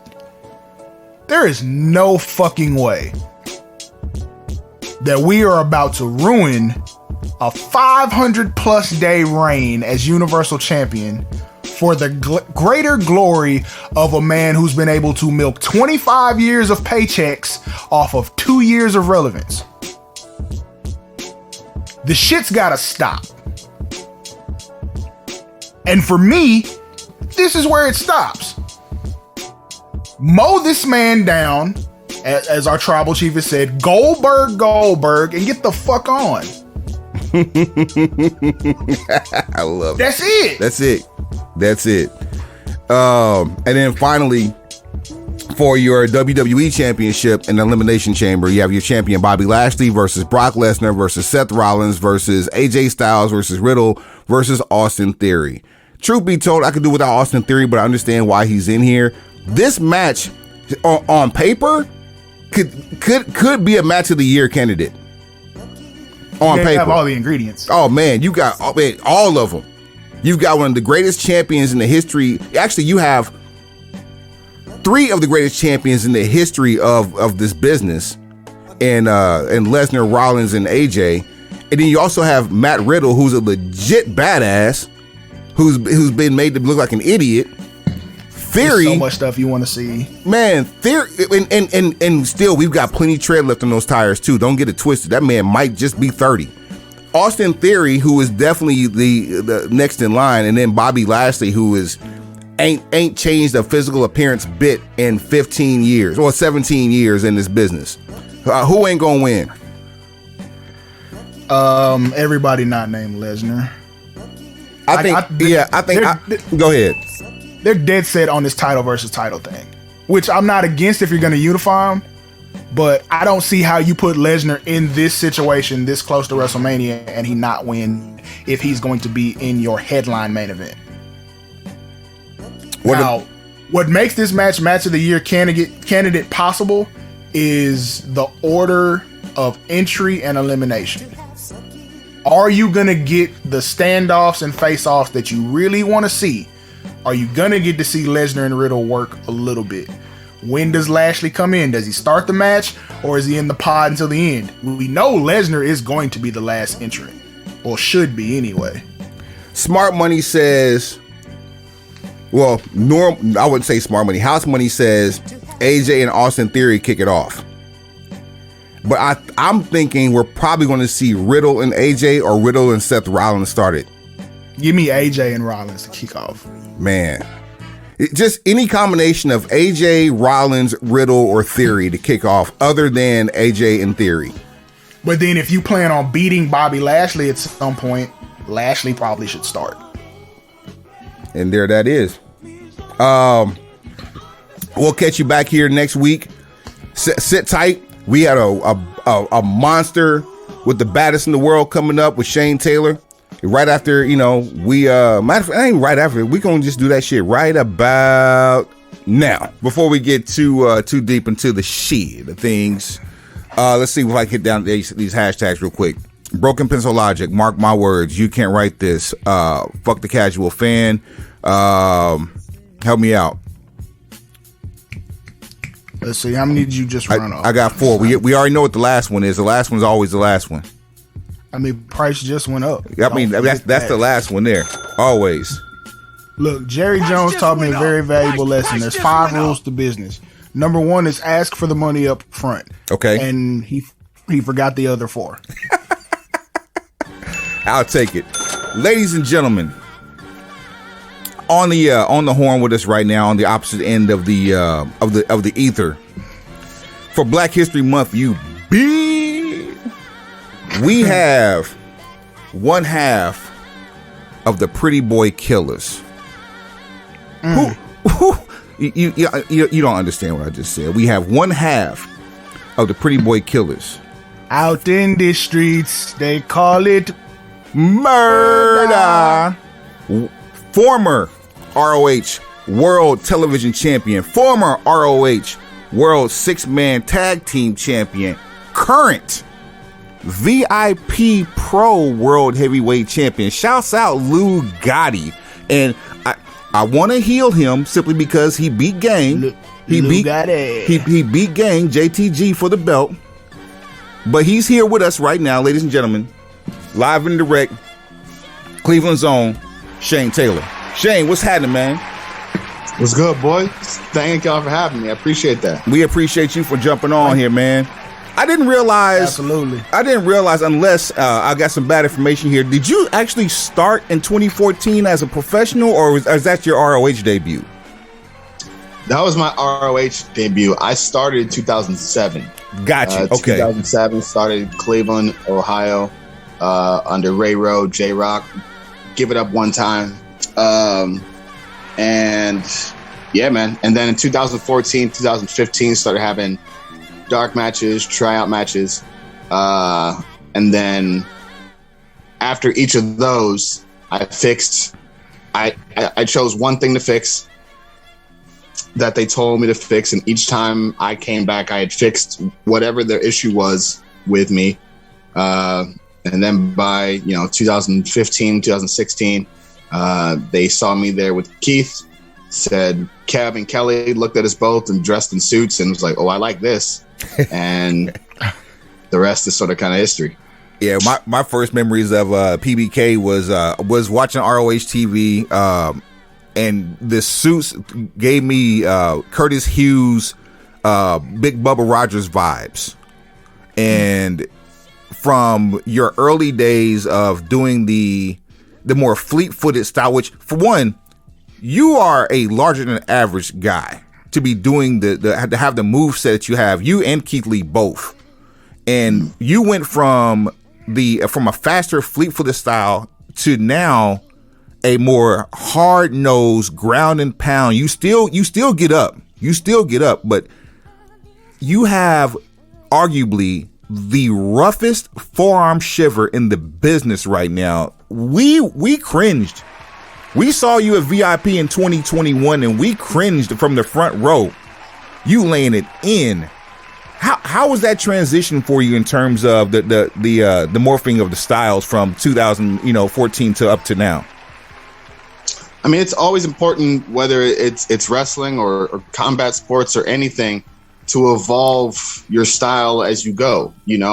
I noticed that when I tried to do too much or be too flashy, that opened up a lot of things for my opponents to counter. This way, with the style that I've adapted, it's minimalistic. You know what I mean? And I know in this sport, in this day and age, people want to do have all the moves, right? Everybody wants to have all the moves. And for me, life has always been simpler when you just punch people in the mouth, right? Period. Amen. It's to that. All the dancing is cool. I'm not here to box with you, dog. I'm just going to punch you in the face and we'll see what happens. We'll see how many times you want to deal with that. And that's kind of what I based my style around, right? I can still do everything. And I use my agility and athleticism more to counter things as opposed to using it for offense now. But my offense is very much plant my feet in the ground, pop my hips, and throw this right hand. And we're going to see how many times you can deal with that. Essentially, what I like to do is throw that shot the way Lesnar does his plexus, right? We're going to see just how much you really want this. We're going to see.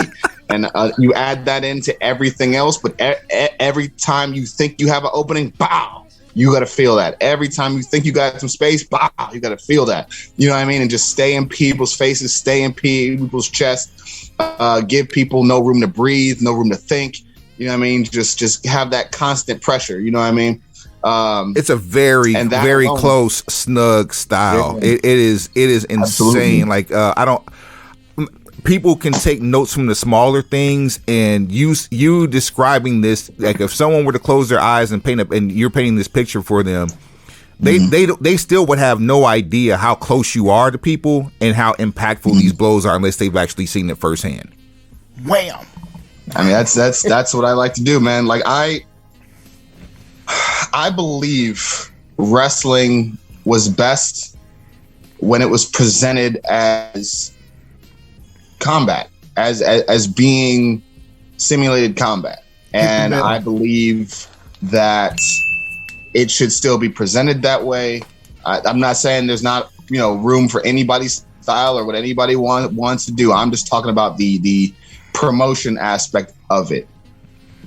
How, like, if you were to watch a MMA fight and the pitch that they gave you was, hey, this is a great guy. He's also fighting this guy who's a great guy. Come watch it. You'd be like, nah, probably not. I'm good. You know what I mean? Like, I'm sure they're both good at what they do, but if you see someone like, you've got this guy who's just knocked out his last 10 opponents versus this guy who's just submitted his last 5 opponents, right? And you get them together and there's conflict and there's drama and there's like, they're talking shit and they're doing all this stuff. You're like, oh shit, okay. Well, like, I don't know who they are, but I definitely want to see them fight. Like, okay, well, what's going on? You start learning about them. You're invested, right? Yep. And that, to me, that is what we're able to do with pro wrestling. Like, it seems like every other sport has learned how to do what we do better than us. You know what I mean? It's crazy. It is what it is. But that's how I like to present myself. That's how I like to present matches, and really just tell that story of the battle of the wills. There were 2. What I've been saying on the show for months on end. I like when wrestlers fight, and this is the mantra of liking wrestlers that fight. I gotta get drunk. Yeah, I was just thinking, like, 2 of your biggest tests as a performer, as a competitor, as an athlete, came from two of the people that you respect the most. One in Keith Lee, and you had to dig deep into the independent archives to find those battles. But then also, more recently, you completely changed the person, the man, and the wrestler that Kenny King was at Final Battle last year. What, like, walk me through those processes between, because you and Keith Lee, like, I'm gonna go somewhere else with that question with Keith Lee, but like, let's talk about like when you guys were at Evolve and he quote unquote turned his back on you, or you turned your back on him, or you guys basically just went at it for a blood feud before you parted ways. And it's seeming that all signs are pointing back to you guys coming back together here very soon. We can hope, but also Kenny King too, because that was a that was a war of attrition between you two at that Final Battle. So like, walk me through what your mindset was going into those, because you just warriors. Well, the funny thing about that is the thing with me and Keith was supposed to turn into a feud, but never got the chance to because he got signed. But what it was, we had actually just defended the titles that we had. We had just defended them, and he was going to make that big announcement. As he was about to, I hit him in the jaw. And that's something that I had to do, not because Keith is not my guy, not because I don't love that man like a brother. I needed to send a message. And the message needed to be sent as loud as possible. And when you do that, you need to pick the biggest target possible. And at that time, that was him. We had been teaming. We had been doing all these things. All the buzz was going crazy. And when you listen to what I said, it's all these overseas trips, all the UK trips, all the Ireland trips, all the buzzes. Keith, I go, did y'all forget I'm standing right here?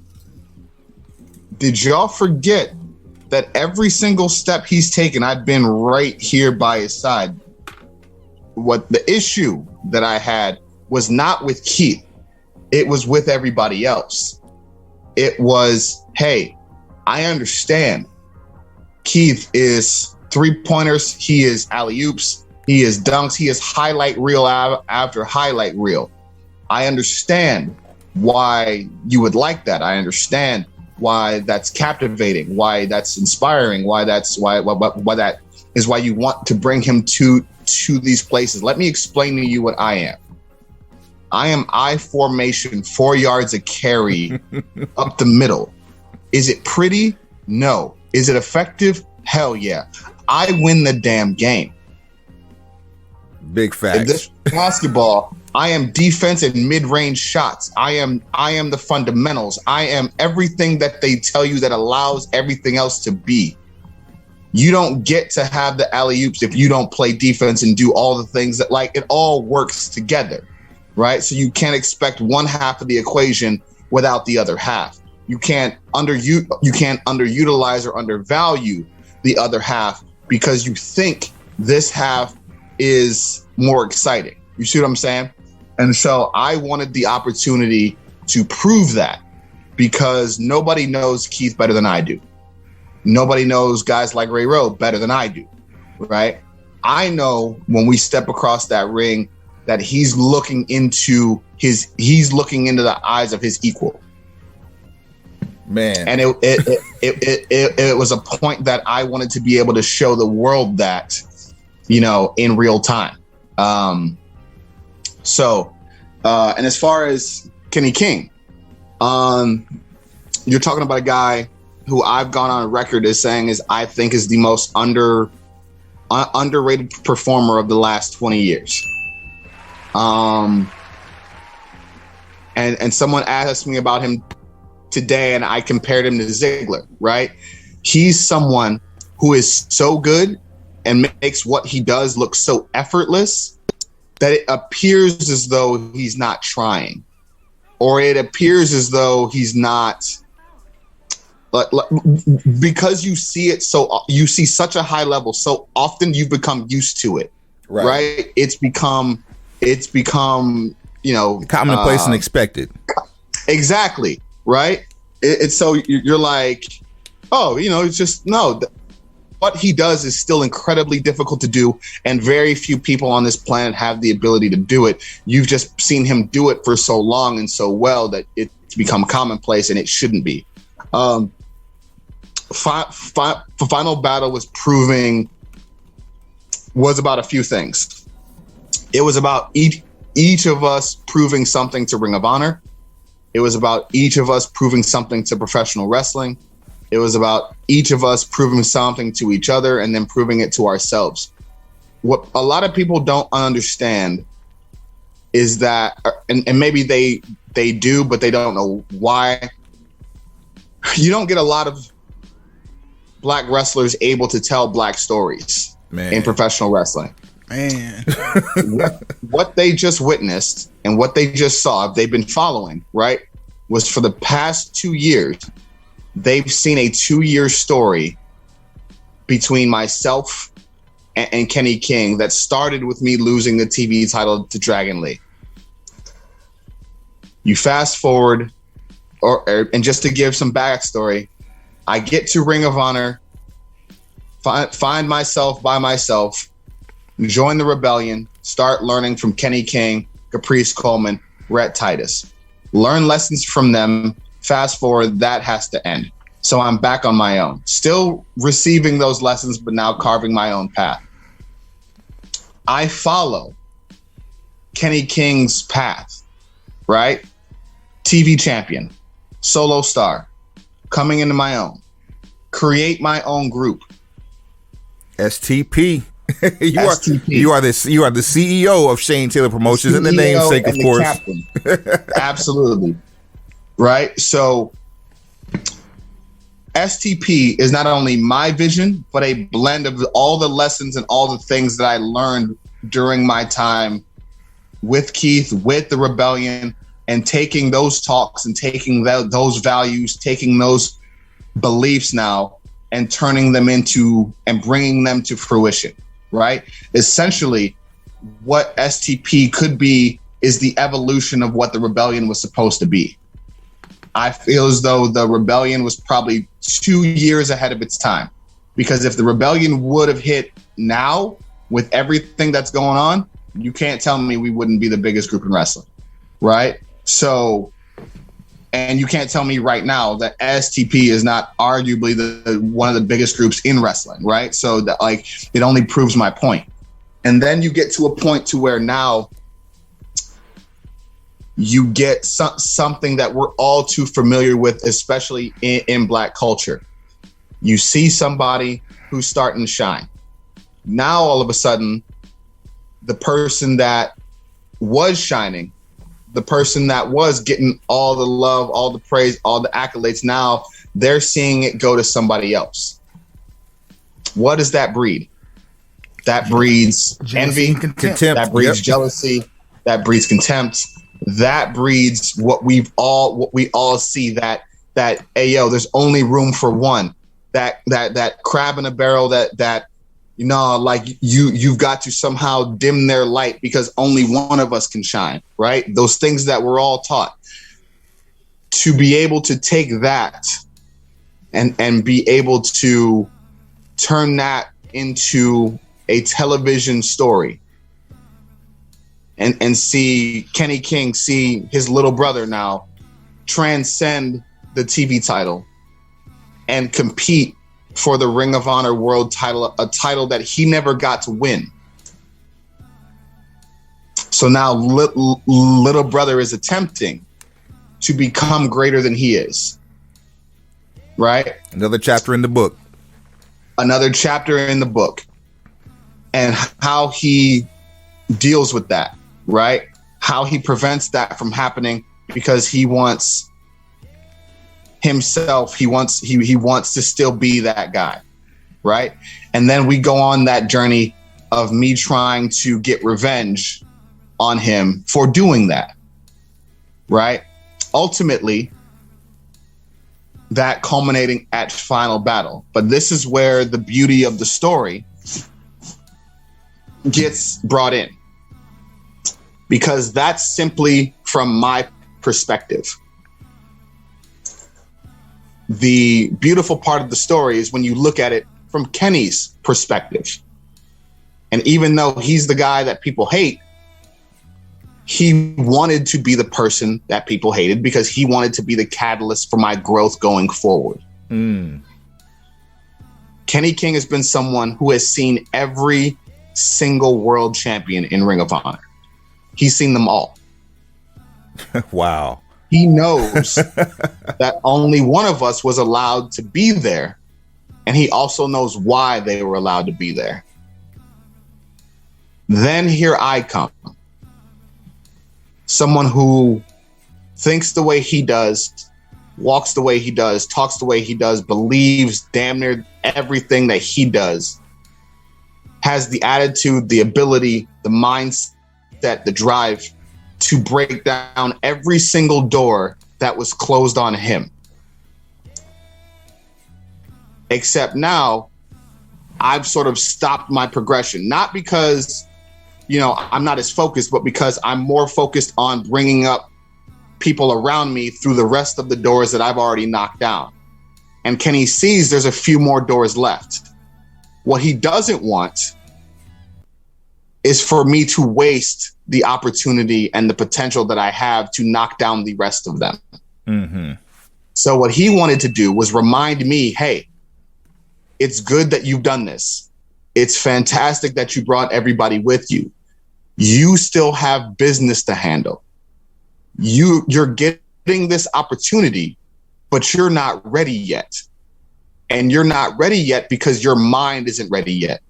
You need to be. Being world champion is not a team accolade. It is an individual accolade. You are more worried about team right now than individual. And if you step into this ring with Roosh, with this team mindset and not this individual mindset, you won't get it done. And you only got this opportunity because the fans put you here. Management didn't put you here. They don't want you here. You only have one shot to do this, and you're going to waste it because you're not ready. Wow. So he takes it upon it, right? He takes it upon himself to essentially give me an out, right? Not that I asked for it, not that I wanted it. If I lose, I lose. That's on me. But now there's this thing where it's like, well, he never really got his fair shot. And now what Kenny has done is go, okay. And people that know me well know that when you piss me off, it's a double-edged sword. Yes, you're gonna have to deal with me pissed off, but they know I'm gonna move mountains now because I'm mad, right? Keith Lee told me once, he's like, bro, whether you realize it or not, you're Vegeta, right? If there's DBZ fans, he's like, you don't operate unless you've got someone that you're pissed at or you're chasing. Like that's I don't know why that is, but that's how you improve. You need someone to chase. You need there to be a target, right? And so Kenny said, if you don't have a target, I'll be the target. And so now my focus, everything that I need to improve and get to where I need to be, he is now embodied, right?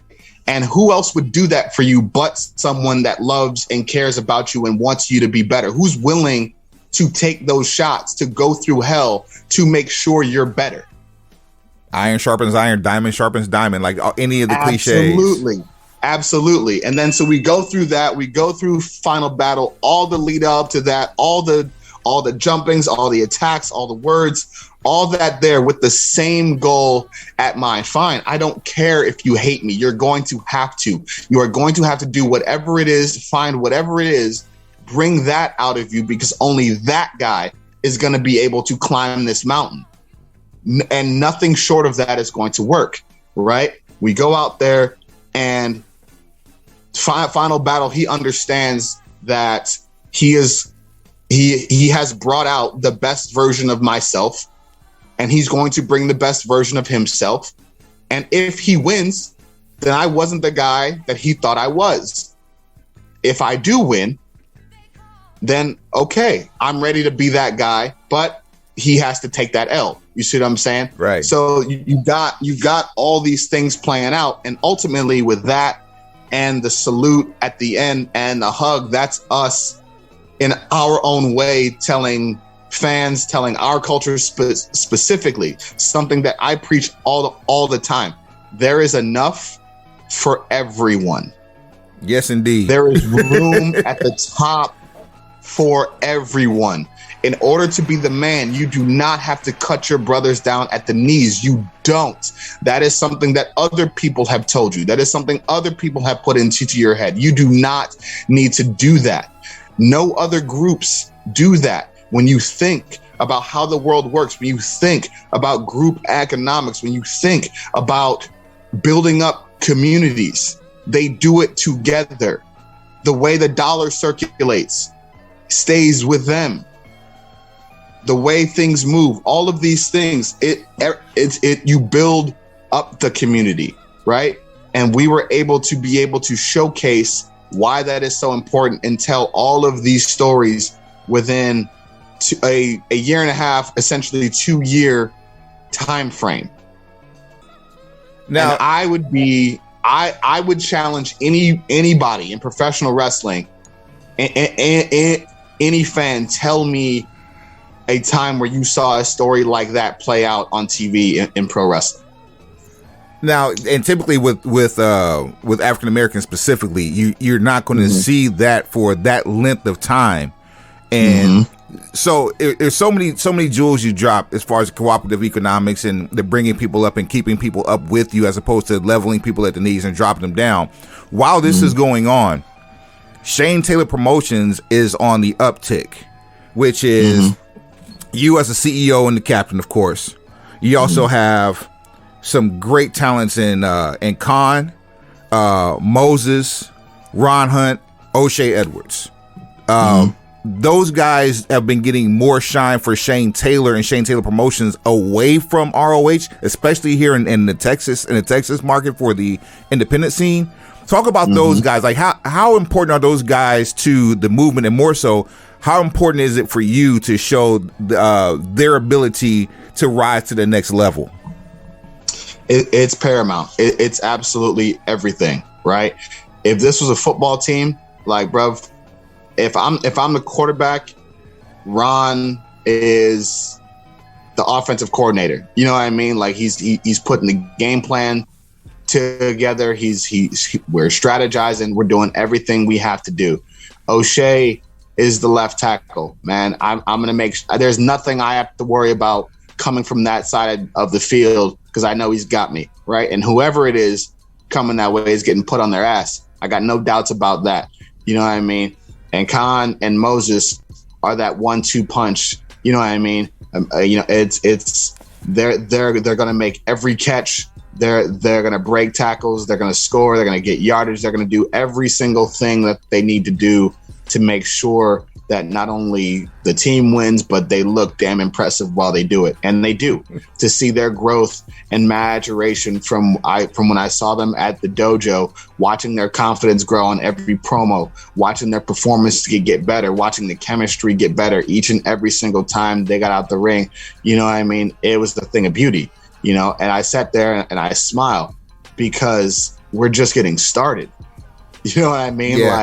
We're just, people were just starting to see us hit our stride, you know, and that's what makes this group just so damn impressive. And the fact that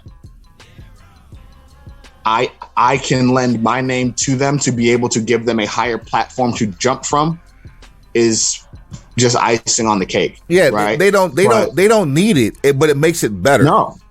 Exactly. Like, no, they don't. They are 4 stars all on their own. You know what I mean? But if my name can prop them up just a little bit more, then hell yeah, that's it. That's what it's all about. And being able to see them shine and dominate and impress every single person that they run into does my heart good, because I remember a time where, you know, people said that they didn't see it in them, or they couldn't find a place for them. And I'm like, man, if you can't find a place for them, you're blind. You know what I mean? So I said, I see a place for them. I see it. You know what I mean? let me do it. You know what I mean? And here we are. So obviously you outside in these streets, you get into it.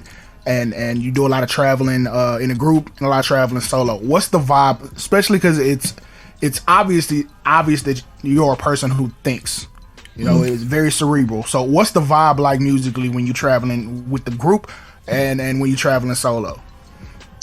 The vibe when we're traveling as a group and solo are kind of the same, right? Okay. Like everybody's sort of just like when we're all together, man, it's that team atmosphere. We're laughing, we're joking, we're talking shit. You know what I mean? We're making fun of Ron's shoes or fuck. You know what I mean? Like it's just like it would be in the fucking hood. You know what I mean? Like just chilling with your boys, just laughing, joking, cutting up. Once it's time to get to business, then it changes, right? Then it's strategy. Then it's how do we make the most of this? How does this, you know, do we get the most impact out of this? And what I try to do, my way of leading is I will make a suggestion. By no means do I ever feel like my ideas are always the best ones, but that's why we're all here, right? I may not have the best idea. And there's a lot of times that Ron or Moses or Khan or O'Shea will come up with something that I didn't even think of. And I was like, oh shit, well, let's just do that then, right? And we go with the collective best idea. That's what's made everything work so far. That's going to be the strategy going forward, you know? And then I have the final say of everything. But if it's a good idea, I'm not about to shoot it down just because it wasn't mine. You know what I mean? That's not what leaders do. You know what I mean? If this makes us the most money and that was your idea, boom, that's what we're doing. And you're going to get more because it was your idea. You know what I mean? That's how this shit should work. You know what I mean? So that's just the way we do it. But once it's time to lock in, I think for me, it's a lot of DMX. Ooh. It's a lot of Russ. Okay. Just the way he talks about, you know, just business and evolving himself. This last album is crazy. Man, Bro, that blew a budget. Like I've never seen a guy who I was, for the most part, unfamiliar with blow that kind of a budget on a second project out of nowhere. Like here's the crazy thing about it, right? For some people, it's out of nowhere, but for the people who've been following him, he's done like 11 albums. Right? Wow. He's been touring the world essentially by himself with just him and his team. Like, he's been doing all these things under the radar, just building this empire, right? And then now that he's starting to hit with these mainstream artists, now that he's starting to break into this realm, he's got this arsenal of stuff just waiting. So he's literally like hitting the ground running. And it's incredible to just hear the things that he talks about and watch and use that blueprint to go, yeah, this is what I want to do for my team in wrestling. Like, we don't need openers. We don't need anybody sharing the stage with us because y'all didn't help us build this damn stage. We built this shit. You know what I mean? So if I'm going to be anywhere, if I'm going to have anybody with me, it's going to be them because they were the ones here. You know what I mean? It's not often like you can't look at this like I'm going to say these names again. Of course, you're kicking it off, right? O'Shea Edwards, Ron Hunt, Moses, and Khan. You can't put a group of guys in one faction anywhere, and I'm saying this right now, anywhere, and have everybody be able to hold their own on a independent or a corporate card, and still have everybody be able to shine when you only have room for 3 or 4 more matches. It's not possible right now unless you form a new faction. Bruv, I fully agree with you that you have 5 legitimate main eventers who can all walk, talk, and do every single thing you need. We all just happen to be in the same group.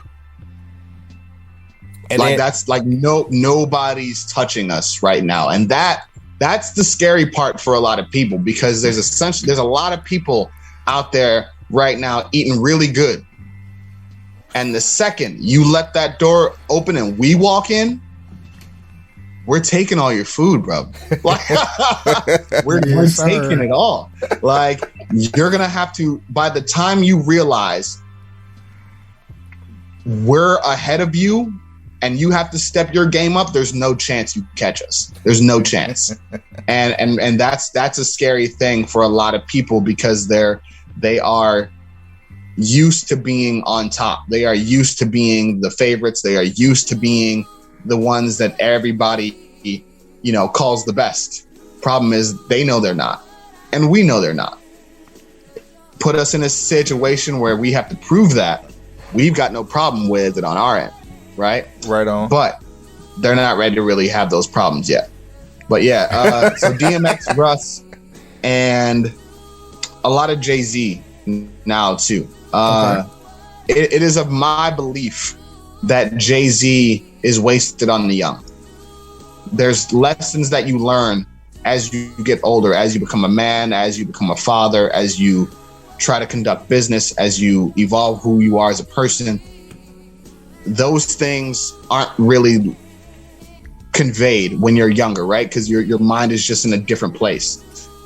Now, listening to it and listening to him talk about his failures, his mistakes, the things that he wished that he could do over, talking about, changing who he is to make sure he lives up to the expectations he has of himself as a husband and a father, as a businessman, right?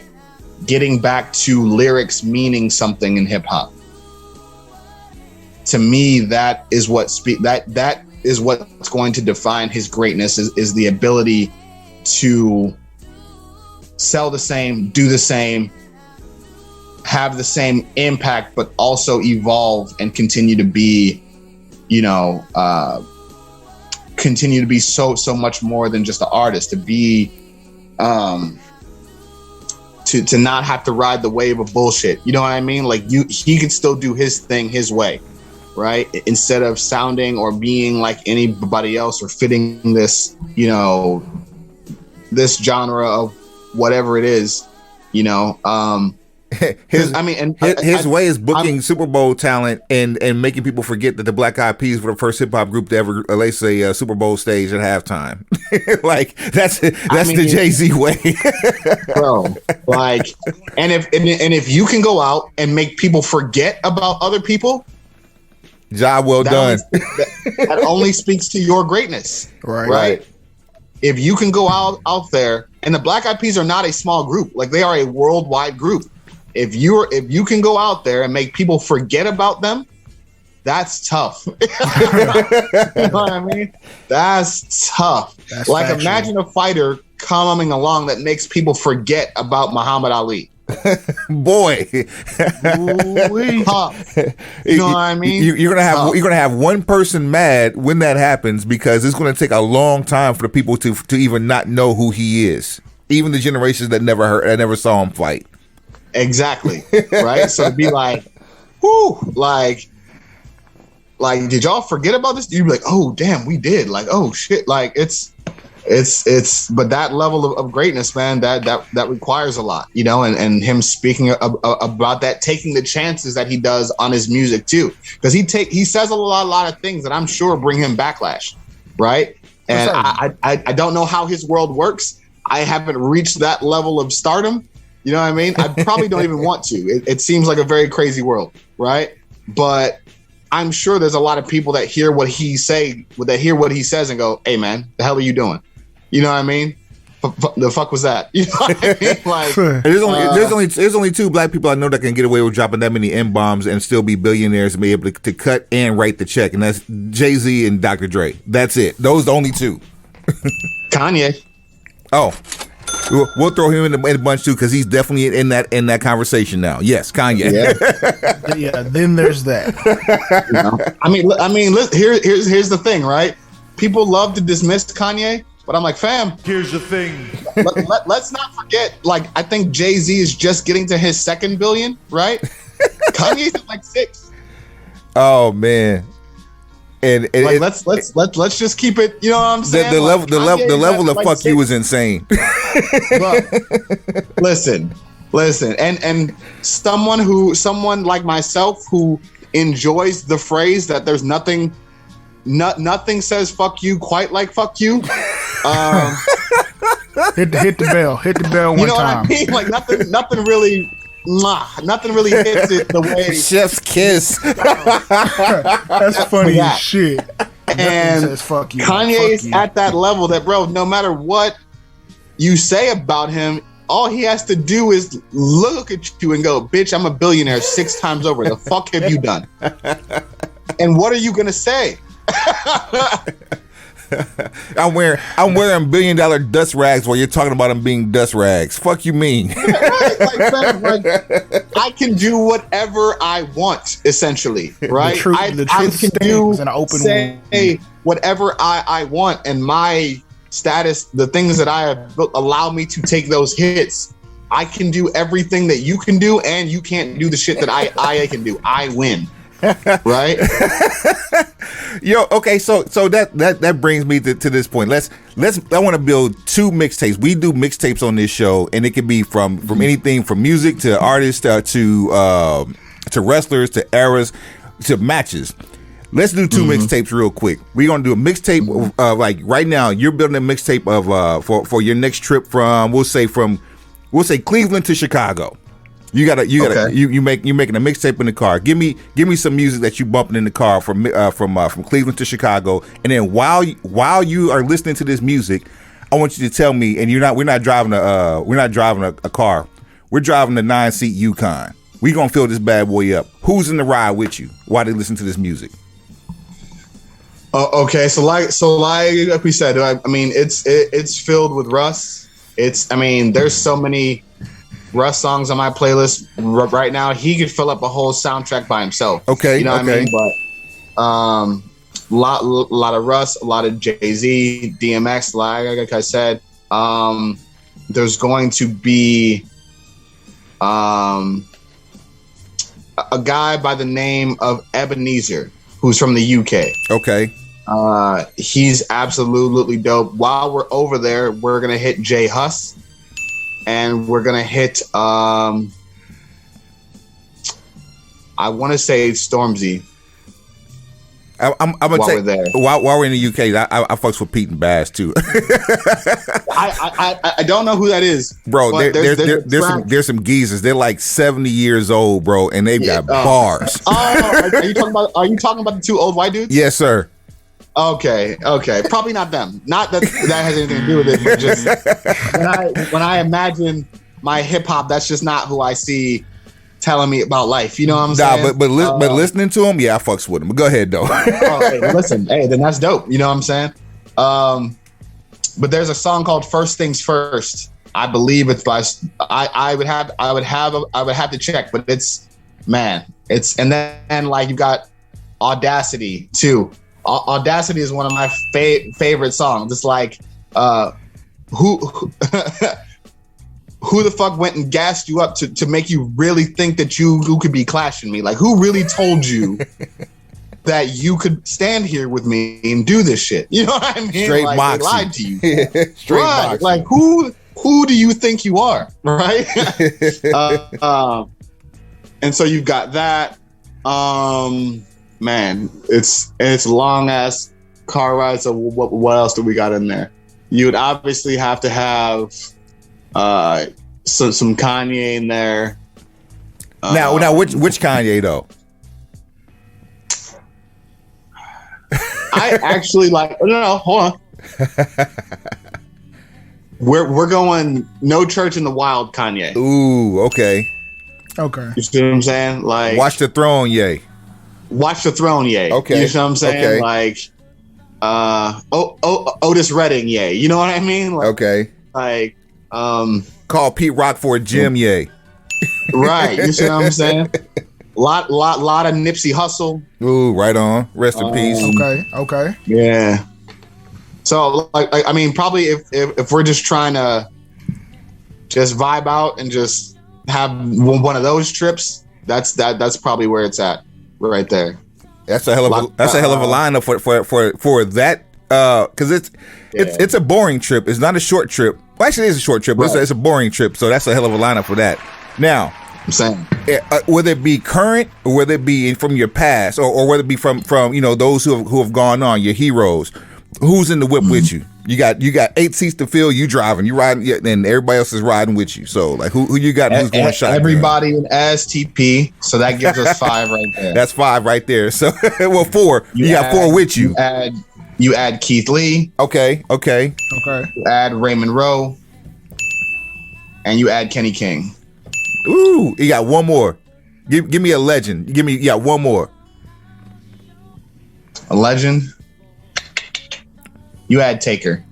Wow. Okay. Yeah. That's out of nowhere there. Yeah, hell yeah. You kind of got real different at the end. Listen, hold on. And this is why I say that. Like, the political shit, I'm not caring about that. Like, that's its own thing, right? Right. But the way his mind works about the sport, the way it works about the business, the way he sees it, I believe we see it in a similar way, right? Okay. So to be able to, because we're not going to be in this car and not talk wrestling, right? So who else would you want to talk wrestling with? You're talking someone that's seen everything from World Class to the NWA, WCW. And then spent the heyday of his career in Stanford, in the Supermax, if you will, and at WWE. And he is headquarters. He had to pass the torch. So yeah, no doubt.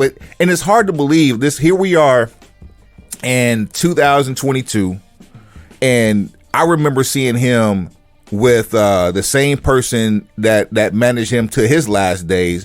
Percival Pringle III in Texas, with under a mask in like '83, like wow, and you still had a 25-year career on top, right? And this is the thing, right? Think about this shit. At some point, there was some dude that looked at him and said, yeah, I don't see it, kid. Then there's that. Like somewhere, some executive was like, nah, not it. You're not that guy, buddy. You're not that guy. Hold on, he is that guy. You're just kind of shitty at your job. You know what I mean? So that sort of chip I carry too, right? Because there's a lot of people that look at me and go, yeah, we just don't see it. And I go, okay, you cannot see it, but give me time. That's literally your career, though, Shane. Like, listen, that's my entire shit. Like, I'm going to come back. Like, that's one of those stay right here moments, right? Stay right here. Don't move. Don't move. Don't move. Don't go nowhere. I want you right here with the same attitude, saying the same shit. Because by the time I come back, I'm gonna be that guy, and I want to look at your face when I tell you to fuck off, right? I want to look in your eye and tell you to fuck off. To quote Shane Taylor, nothing quite says fuck you. Nothing says fuck you quite like fuck you. I'm telling you. Where is that shirt? We need to figure out how to make this happen immediately. If we have to do like, if it's a collab shirt, I'm all the way with it. But we have to have that on a shirt that it can be worn in public. Oh, I'm man. saying, bro. Like it's just reality. Nothing quite. I'm telling you, once you're able to express that exact moment, you all you feel is mwah, chef's kiss. Perfect. I'm going to make That's sure. The only thing. I want to apologize now. I'm going to go out of my way the next time I see you to give you the most emphatic fuck you, and hope that you stay in character when I do it. Because you're gonna know who it's from. G. Willikers. And here's the thing, right? Here's the thing. It depends on the mindset that I'm in, because me now, I'll remember. Oh, he's referencing what we talked about. Me then, when I turn that on, it's bitch, fuck you, do something. You ain't about to do a goddamn thing, but sit there in that seat that you paid for to come watch me. The fuck you about to do? Like, that's. I guess we got to come up with some kind of code then. Like, I guess I would throw a fist out there. You know what I'm saying? Something. Because I'm gonna have my fist up in the air. You know, I'm gonna have my fist up first and foremost. I'm gonna have my fist up in the air when I do it. So I'm gonna make sure that you understand that there's no vitriol with this. Wood, it just sounds like you playing a dangerous game. That's really what it sounds like. I'm just saying, you gotta you can catch people on the wrong day. You know what I'm saying? So, yeah, for real, it's a lot of dice rolling what you're doing right now. I just make sure it's not a JTG rematch then. You know what I'm saying? Hey, he gonna need all the help we can get. So look, Shane, we got a 3-piece. These are gonna be quick hitters. 3 pieces dark with the pepper. So no biscuit. Gotcha. What was your aha moment? Meaning, what moment did you know you wanted to be in this sport? It was when my dad took me to the Richfield Coliseum. I got to see Kerry Von Erich, who was Texas Tornado at the time, versus the Warlord. It went to a double count out. By no means was it a 5-star match by today's standards, but it went to a double count out, and the building went absolutely unglued. They started throwing hot dogs, drinks, popcorn, whatever you could think of. Wow. I looked up at my dad, and he was looking down at me like, don't even fucking do it, because I was about to throw my drink too. You know what I'm saying? I'm getting into it as a kid, like, oh shit, we throwing shit? He was like, nah, we ain't throwing shit. Like, so that's our money right there. You know, bro, that's what I'm saying. So I looked at that and was like, yo, these dudes just made people not only pay to see this show, but throw away shit that they just paid for, right? And made them that mad to do that. Yeah, whatever it is they do, I want to do that, because I'm combative and antagonistic by nature. Like, whatever you say that you believe in, whatever you say that you're about, prove it to me. I want to see it. I don't even have to be invested in the counterpoint, right? I just want to see if you are willing to do what you say you're going to do. How far are you willing to go to show me what you believe in, right? So that's just who I am. Like, if you believe the grass is green, I could not give a fuck that the grass is green, but I'd be like, okay, then show me, prove that to me. Well, what do you think? Like, you know what I mean? Like, you prove that to me, show me.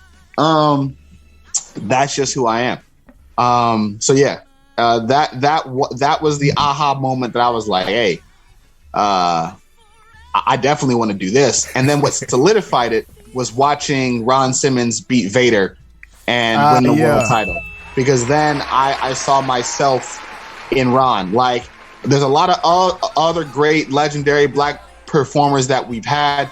I couldn't relate to a lot of them because a lot of them were sort of caricatures of what we are and our culture. There was just things that I couldn't relate to, right? Right. But with Ron, there was none of that. It was just, hey, this dude is just busting his ass. He's a bad motherfucker, and now he's the man. Period.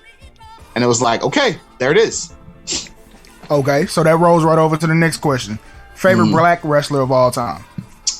Favorite black wrestler of all time? Shit. Yeah.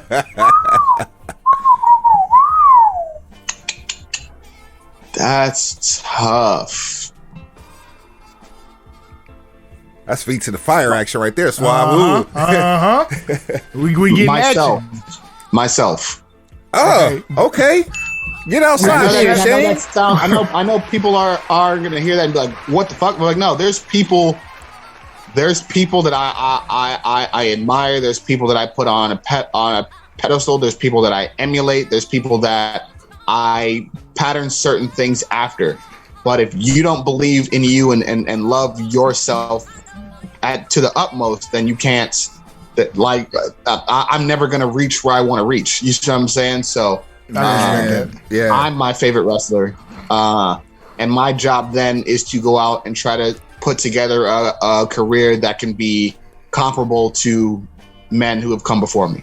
Before you ask the next question, Swab, you saying that, I really hope that in this era that because people are more active right now than any other era in wrestling, including the territory era, because anybody can pop up with an independent. You have people like Game Changer in Northeast that are doing virtual pop-up shows, but they're doing an old school promotional format where they're not solidified regular dates. There's just every 2-3 months, whenever they feel the need, whenever they book the car, whenever they have the talent available, they go out there. And I just hope that a lot of people like yourself, and especially your work, doesn't get lost in the independent scene, because there's some great work that's out there. And that body of work is greater than the stuff we actually see on TV, because you get more time to tell the story in the ring versus being confined to like having to look at a certain camera or looking for a break because of a TV timeout or things of that nature. Like, there's different elements to an indie show than it is for what you see than what you have going on TV that helps to tell a better story. And I hope that stuff doesn't get lost in the body of work that you have when it's all said and done. Yeah, I mean, and I definitely understand that, and I think for me, my goal will be because whether people want to believe it or not, the independent scenes are just as political as the TV scene. People have their spots. They don't want other people to intrude. They have their, you know what I mean? It's all the same shit across the board. So my job will be to continue to produce quality at the rate at which I'm used to doing it, and that people expect it from me, and will do my best to bring people to what I'm doing, as opposed to me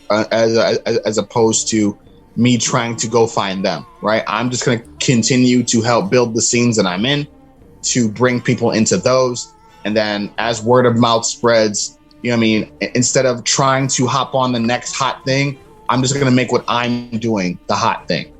Right on. I can dig it. So Shane Taylor is Shane Taylor's favorite black wrestler of all time. So give me top 3 named Shane Taylor. Top 3 what? Give me your top 3 black wrestlers of all time not named Shane Taylor. Ron Simmons, The Rock. Okay. And Booker T. See, right off top. I mean, that's and here's the thing, right? And here's what I want. I'm going to ask this from our culture. We need to stop trying to qualify who is and who isn't black enough. Man, there are too many people who already don't want to see us succeed. There are too many people who are actively trying to make sure we don't succeed. There are too many people too ignorant to actually let us be ourselves in a lot of these areas, or even let us get a voice in the room. We cannot be tripping up ourselves over bullshit. because makes perfect sense. If The Rock goes out there and wins, we all win. It's not like only half of us win. We all win, right? The world sees him the way they see him. He is what he is, right? That's what it is. So we can't keep trying to qualify, and that goes with not only just race, but any for religion, for sexual preferences, for identification, for whatever else you want. Like, black people are black people.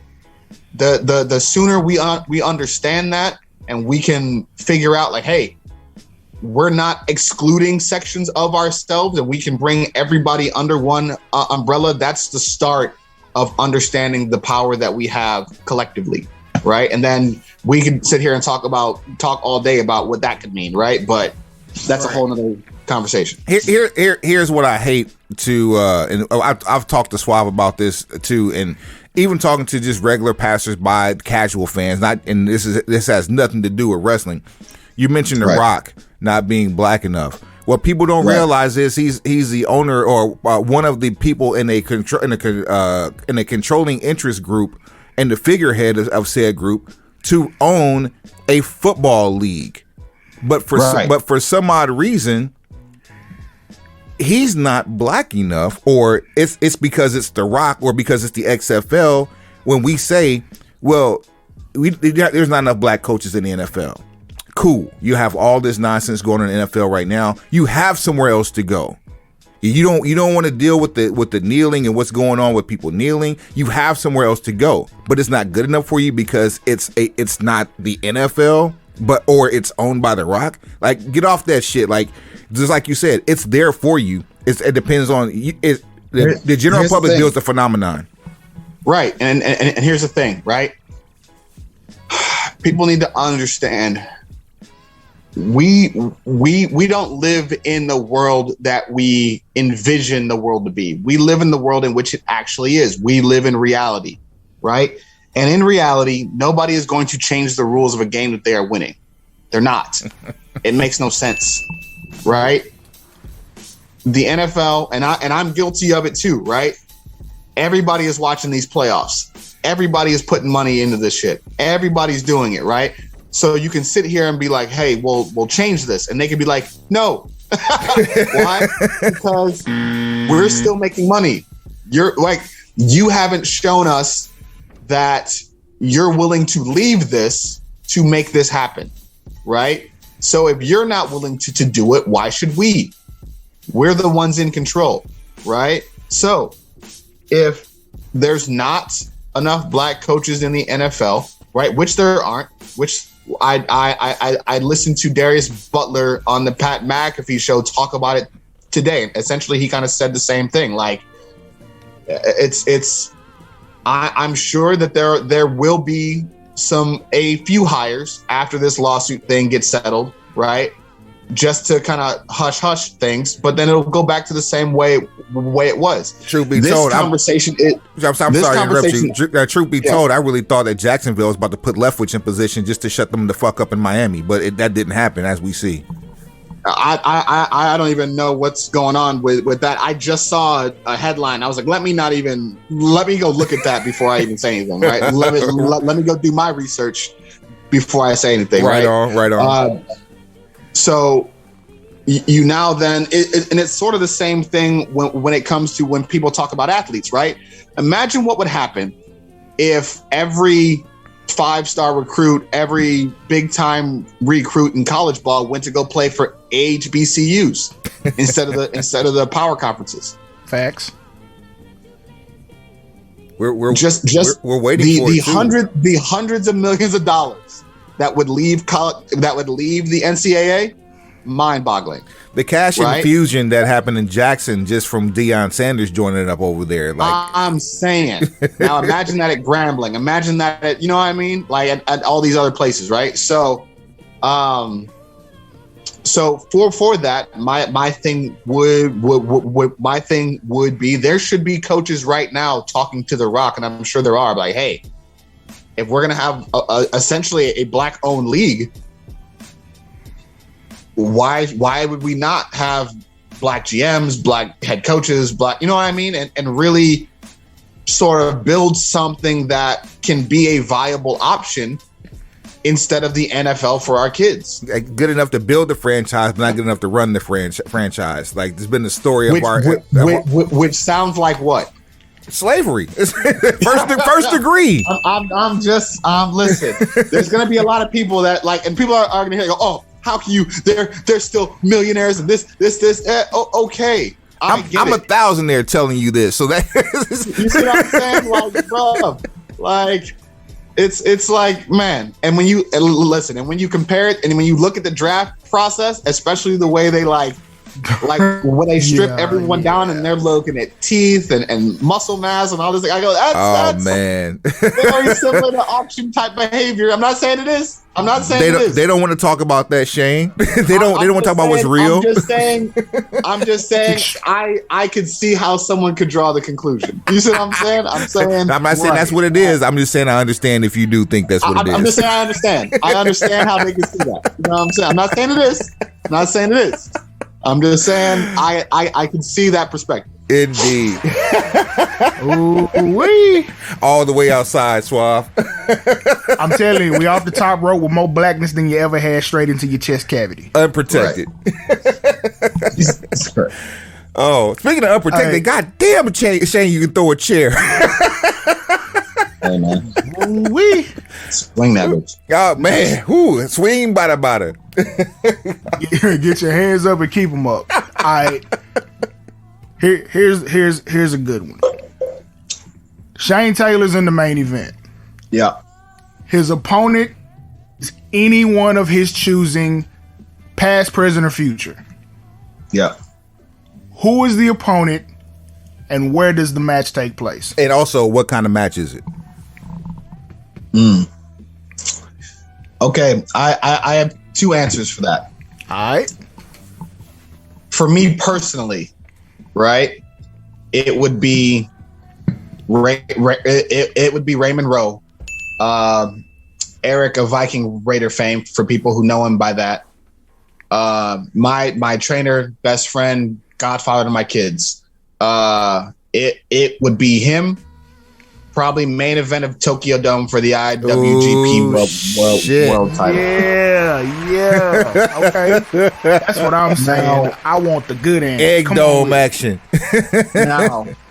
Now, if you're asking, now that's just me personally. Now, right. If I'm sitting here and I'm building do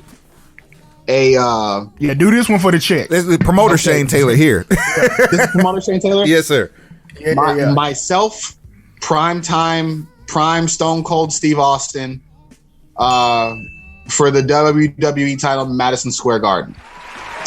And essentially you get, and if people are like, and if you look at the two of us, right, we are essentially both middle class bred, fuck the system, fuck the man.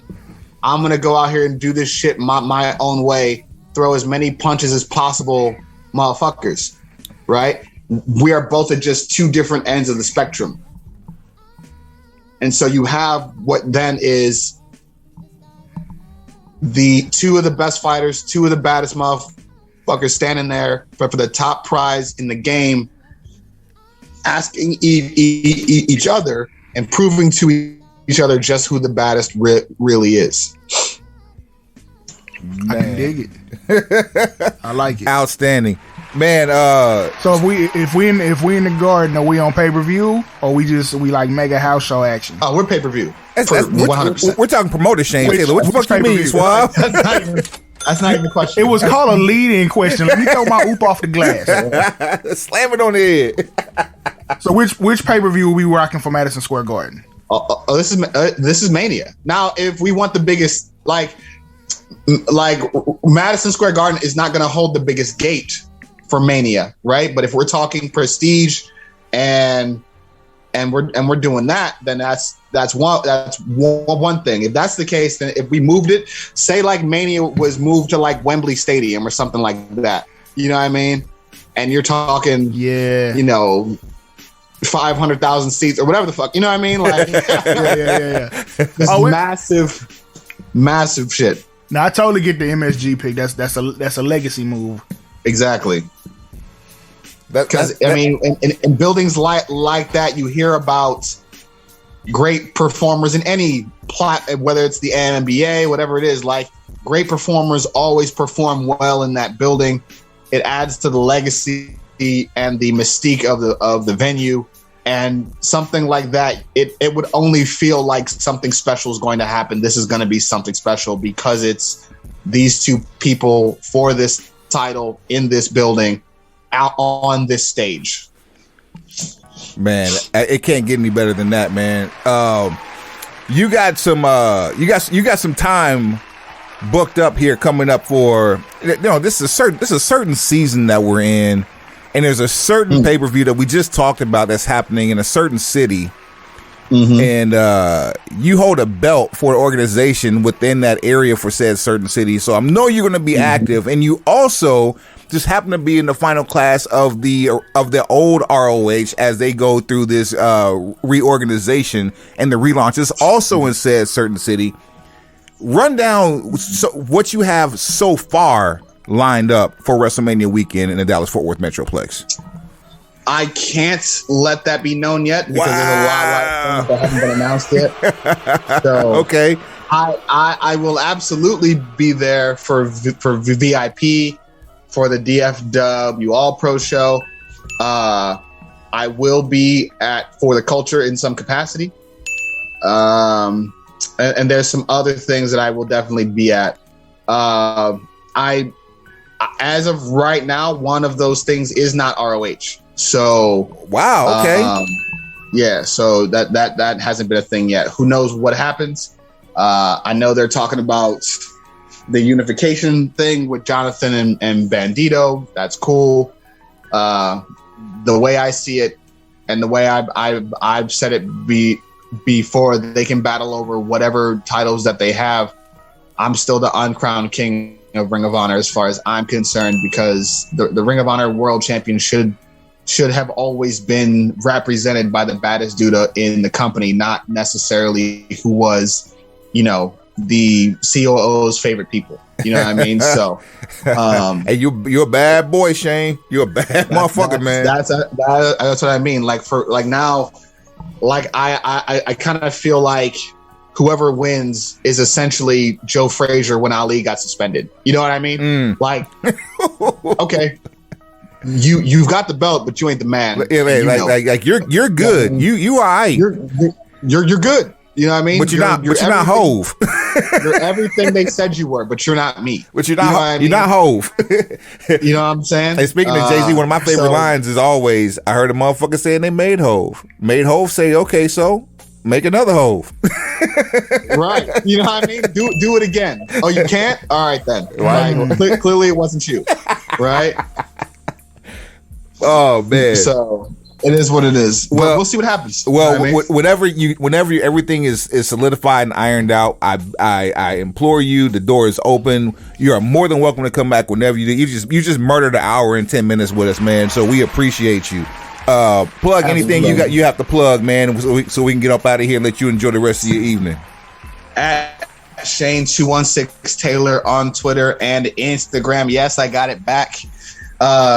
All the links, if you're in the merch buying mood, all the links to that are in the bios and in the profiles of those platforms. Got everything from hats, jackets, all the way down to baby onesies if you need it. If you want your baby to start off on the right path, the path of following the baddest, you know what I mean? Go ahead and get you some of those. But yeah, man, just shouts out to everybody, man, who's supported me and STP in my crazy 14-year journey in this sport so far.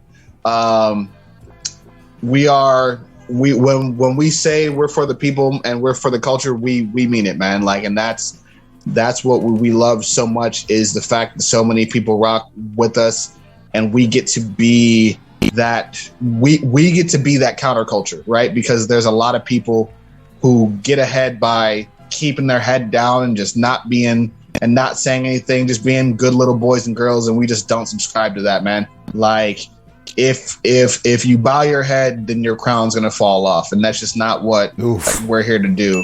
You know what I'm saying? So, yeah. So just thank you guys for rocking. Thank you guys for rocking with us, for supporting us, and it is going to be a very fun season here, very, very shortly. Yes, indeed, it is, man. We're here for it all. We can't say thank you enough. We appreciate you. We appreciate your work and your contributions to the business. Keep shining, man. Just keep shining. We'll be there, right there with you, with our fist up in the air, shouting out that STP. Yes, sir. Thank you, boys. All right, man. Suave, take us to the house. Pencil pushers. Heads up. Pencils down. And since we outside, you got to understand it's whole lot of fucking gang shit.